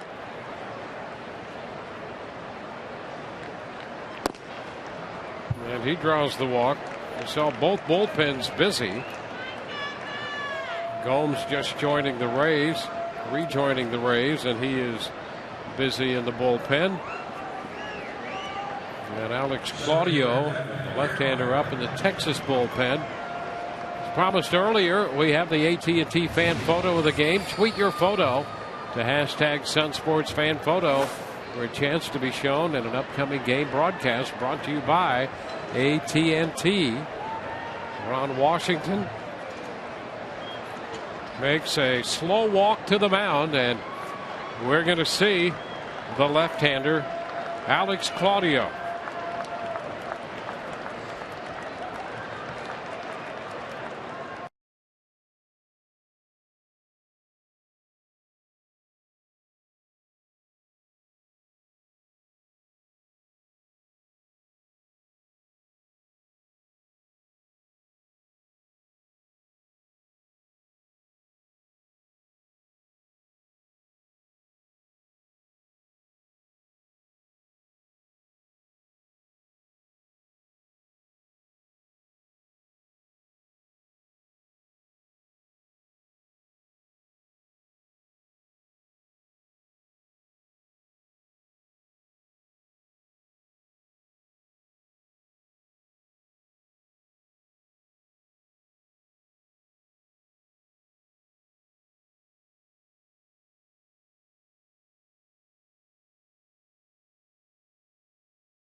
Up tomorrow on Rays Live. The pregame show is presented by your Gulf Coast Honda dealers. We'll hear from the Rays right-hander Jay Godorizzi, and Orestes will break down the Rays bullpen. That and more coming up. We'll join you at 7:30. Our coverage begins from Arlington, Texas. Alex Claudio, 22-year-old left-hander, and he's got quite a delivery here.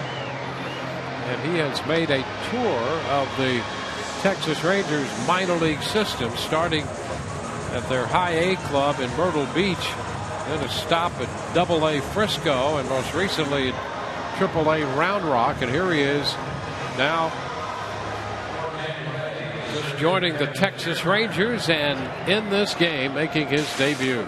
How about that tour this year? You start the year, I believe they're the Pelicans at Myrtle Beach. You're in Myrtle Beach at the Class A level.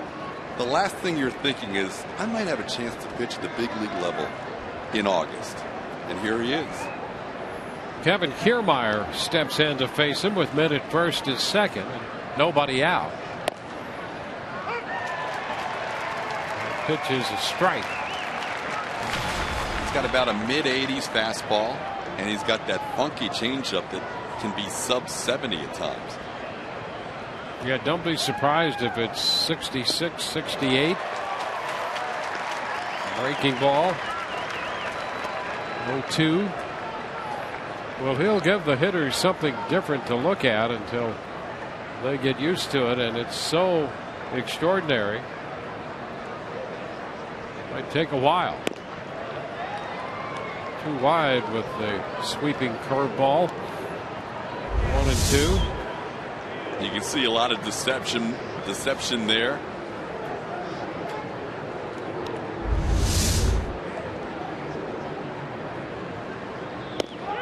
And there is that pitch at 66, taken for strike 3 call. Kevin Kiermaier, unfortunately, had to learn on the fly about what this guy looked like. He'll throw that pitch out, or that baseball out, as he freezes Kiermaier with that slow breaking ball on the outside corner. So he strikes out the first major league hitter he faces.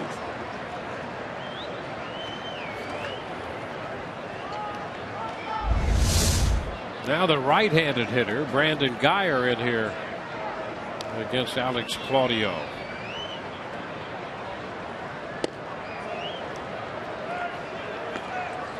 Ball, no strikes. Usually Derek Shelton has a book on every pitcher that the Rays could potentially see, but Claudio was called up literally right before the game. Didn't even get here till just about game time. And there is that book, but I'm not sure if Claudio is prominently featured in there.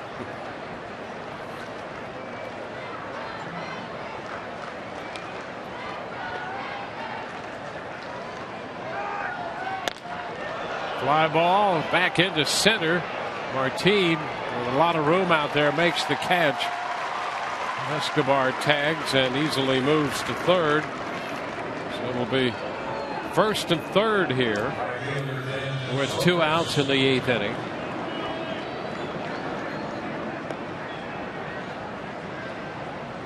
Casale still at first with Escobar at third for Ben Zobrist.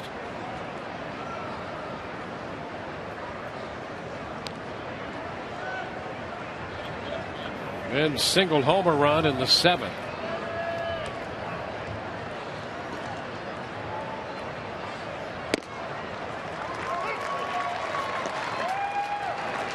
There's a strike call.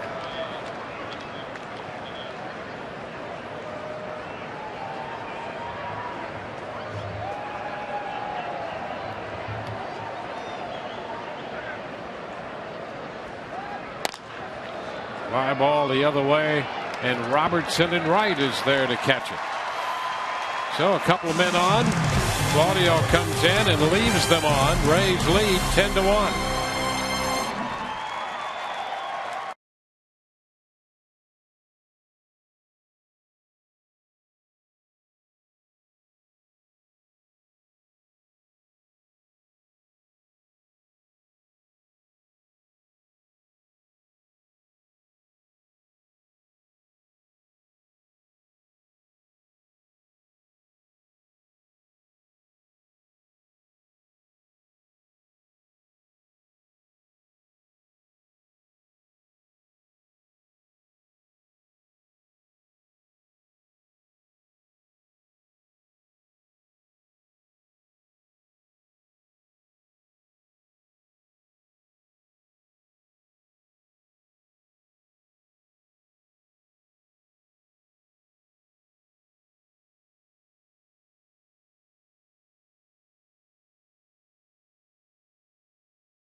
Reset brought to you by Mazda.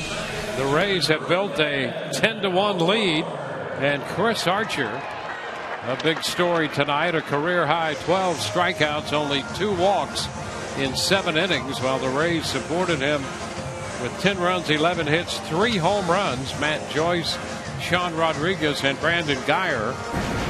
The Rays jumped to a 5-0 lead with a run in the first and 4 in the second. That's it for Archer. 7 innings, 108 pitches. And Brandon Gomes, who has just rejoined the club, is on now to work the 8th inning. Odor, the second baseman, leads it off, and the pitch is high. 1 ball and no strikes. Odor has struck out and grounded into a double play. Forsythe at second. Sean Rodriguez moves over to play third in the place of Evan Longoria. A Tampa foul. The count is 1-1. Rays needed reinforcements from AAA Durham due to the 4 extra inning games on this road trip and a 14-inning game last night. And Gomes may not have been pitching the best of the relievers at AAA, but he hasn't been used since last Thursday.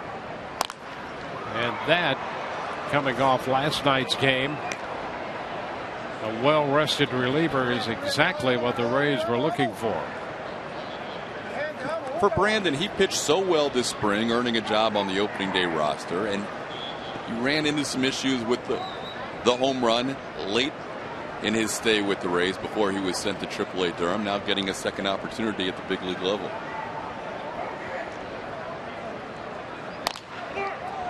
And the first, and Loney's going to make the play. Unassisted. Interesting action in the bullpen for Texas. J.P. Arencibia is loosening.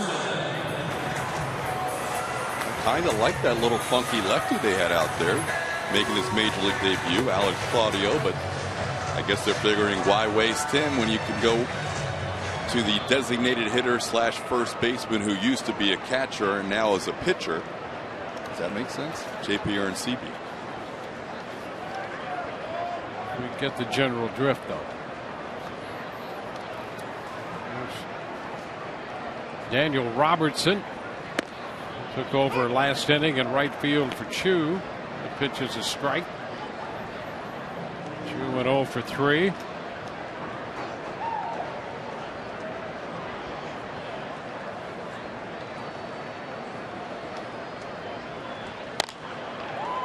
Popped into short right. ZOBRIST on the move and makes the catch. 2 gone. Fans, follow every Rays game with MLB.com at bat on your favorite mobile phone or tablet. Get live look-ins, instant replay, scores, stats, audio, free MLB.tv game of the day, and more. Download on the App Store or visit RaysBaseball.com now.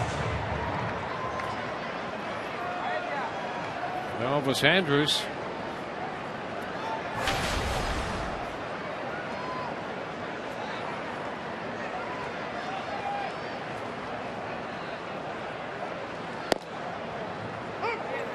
Is in there for a strike.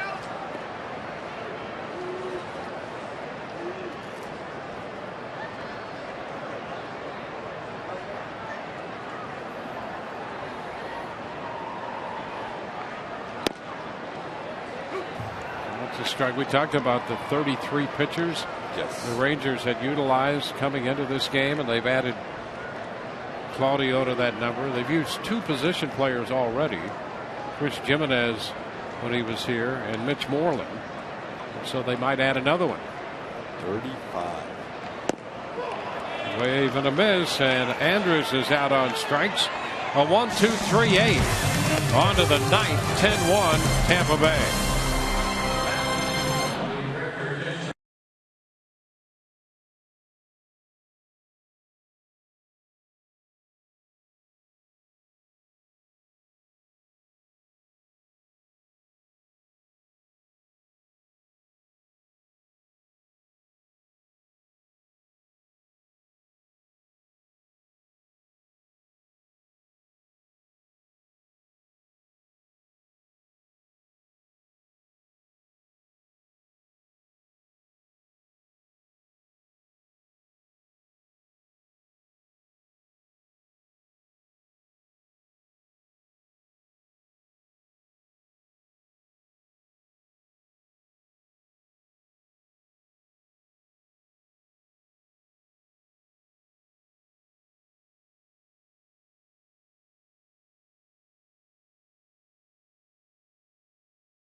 happy Aaron Sebia makes his way from the bullpen through the outfield, and he's headed not to first base, not behind the plate. He will not be the DH, but he will be the pitcher. Can you imagine if you told him at the All-Star break that the next time you'll be part of the Rangers battery, you'll be pitching? He caught 19 games earlier this year. Yep. But lately, since the break, they've used him exclusively at first base and DH, and now he gets a chance to pitch. And I guarantee you, Derek Shelton does not have him in the book.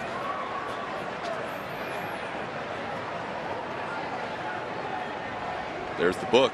Yep. It's still open to the same page that it was for Alex Claudio. So Matt Joyce will be the first man to face Aaron Sebia.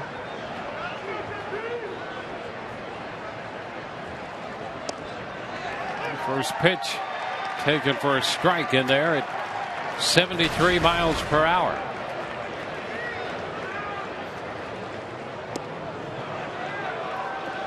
One and one.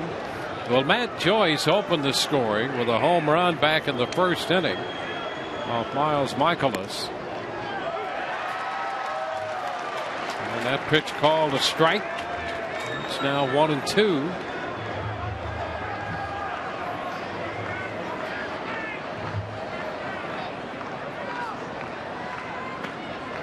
This went inside.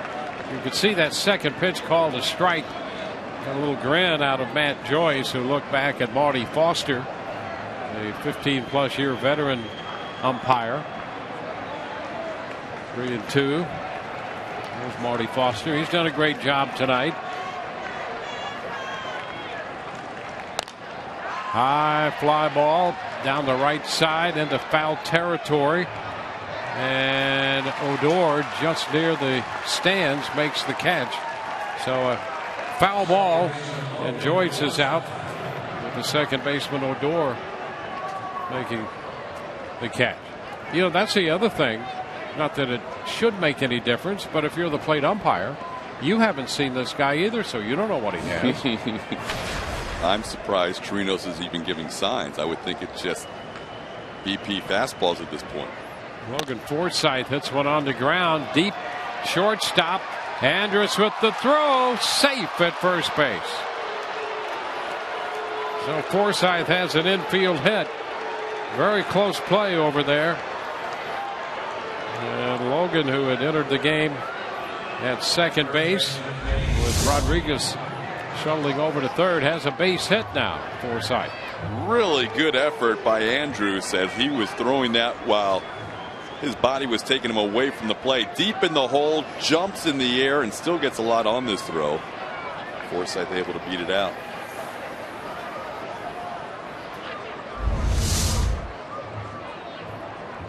James Loney.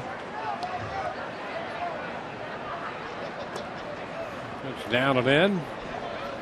You know, Loney pitched in high school and was an excellent pitcher. Oh, a couple of clubs wanted to sign him. More than wanted to sign him as a hitter.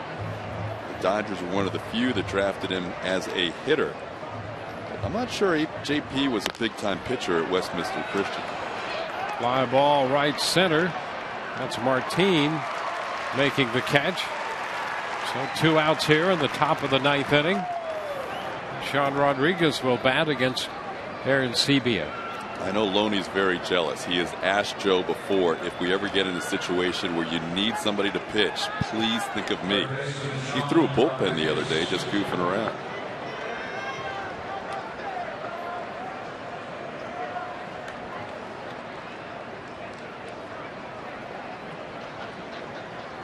Rodriguez lifts a fly ball into left. Ducey is there. And Aaron Sebia has a scoreless inning in the scorebook. We go to the bottom of the 9th, 10-1 Rays.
Up on Rays Live, the postgame presented by Checkers. Rich and Orestes will anchor the coverage. We'll take a look at the offensive explosion here for the Rays tonight. We'll have Joe Maddon's press conference. Kelly Dash will have interviews from the clubhouse. All of that coming up on Rays Live, the postgame. So stay with us for that. Part of our continuing coverage. The offense started by Matt Joyce, the DH tonight, who hit his 8th home run of the year. And Brandon Gomes, who had a 1-2-3 8th. In to face Mike Karp in the bottom of the 9th inning.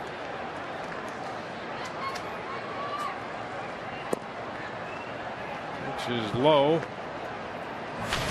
Adam Rosales will be next. He's in the spot originally occupied by Beltre.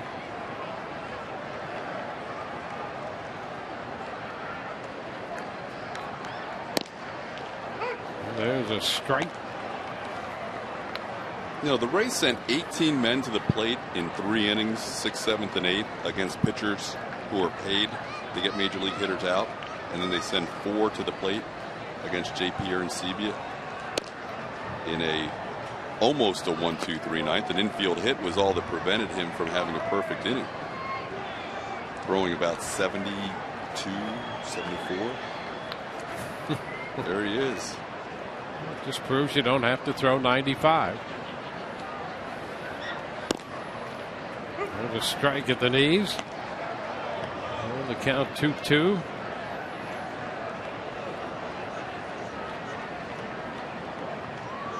It says a little something about the Rangers when they've now used 3 position players amongst their 35 pitchers. They have had a rough year with their pitching staff, a lot of them injury plagued. But it has been a long year for this staff, which came into tonight's play with a 4.76 ERA. Yeah, 15th in the league.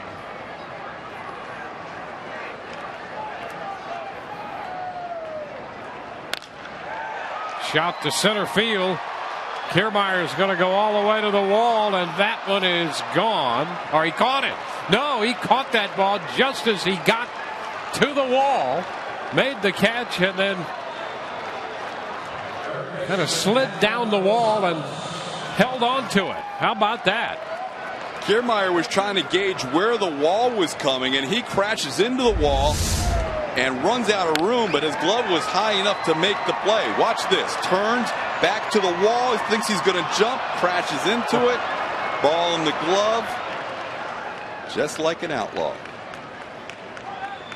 Started that leap and then decided to go another route. Got the glove up there and made the catch. There's a part of him that's disappointed that he didn't jump over the wall to rob Karp of a home run. Yeah, well, he's all about action. No question about that. A 1-strike count to Rosales. Here's another look just for fun.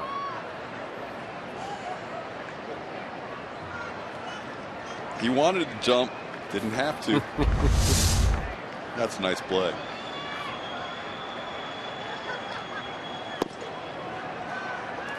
It's a ball and 2 strikes.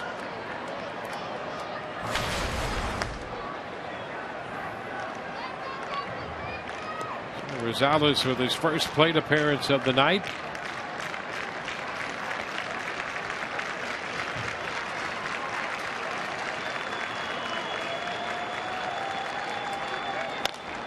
Popped up.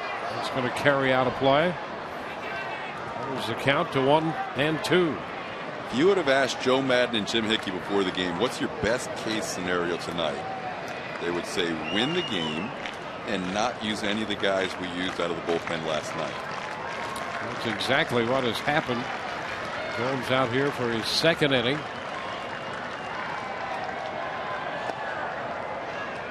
And Archer gave the Rays what he wants to give them all the time. I mean, this is what a #1 guy does.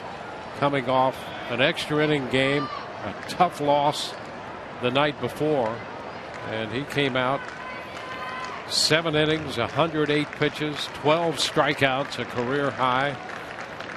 Had a great slider tonight.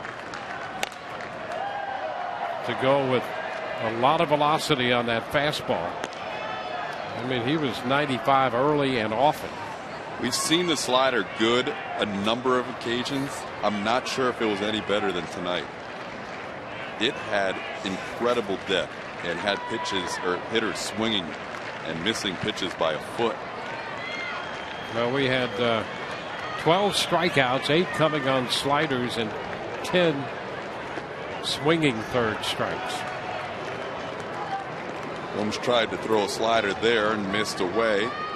10-1 game. Just want to see Brandon challenge Mr. Rosales here.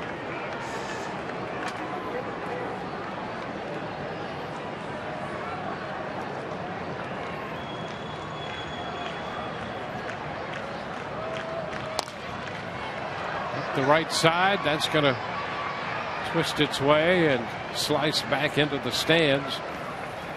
It'll force another 3-2 pitch from Brandon Gomes.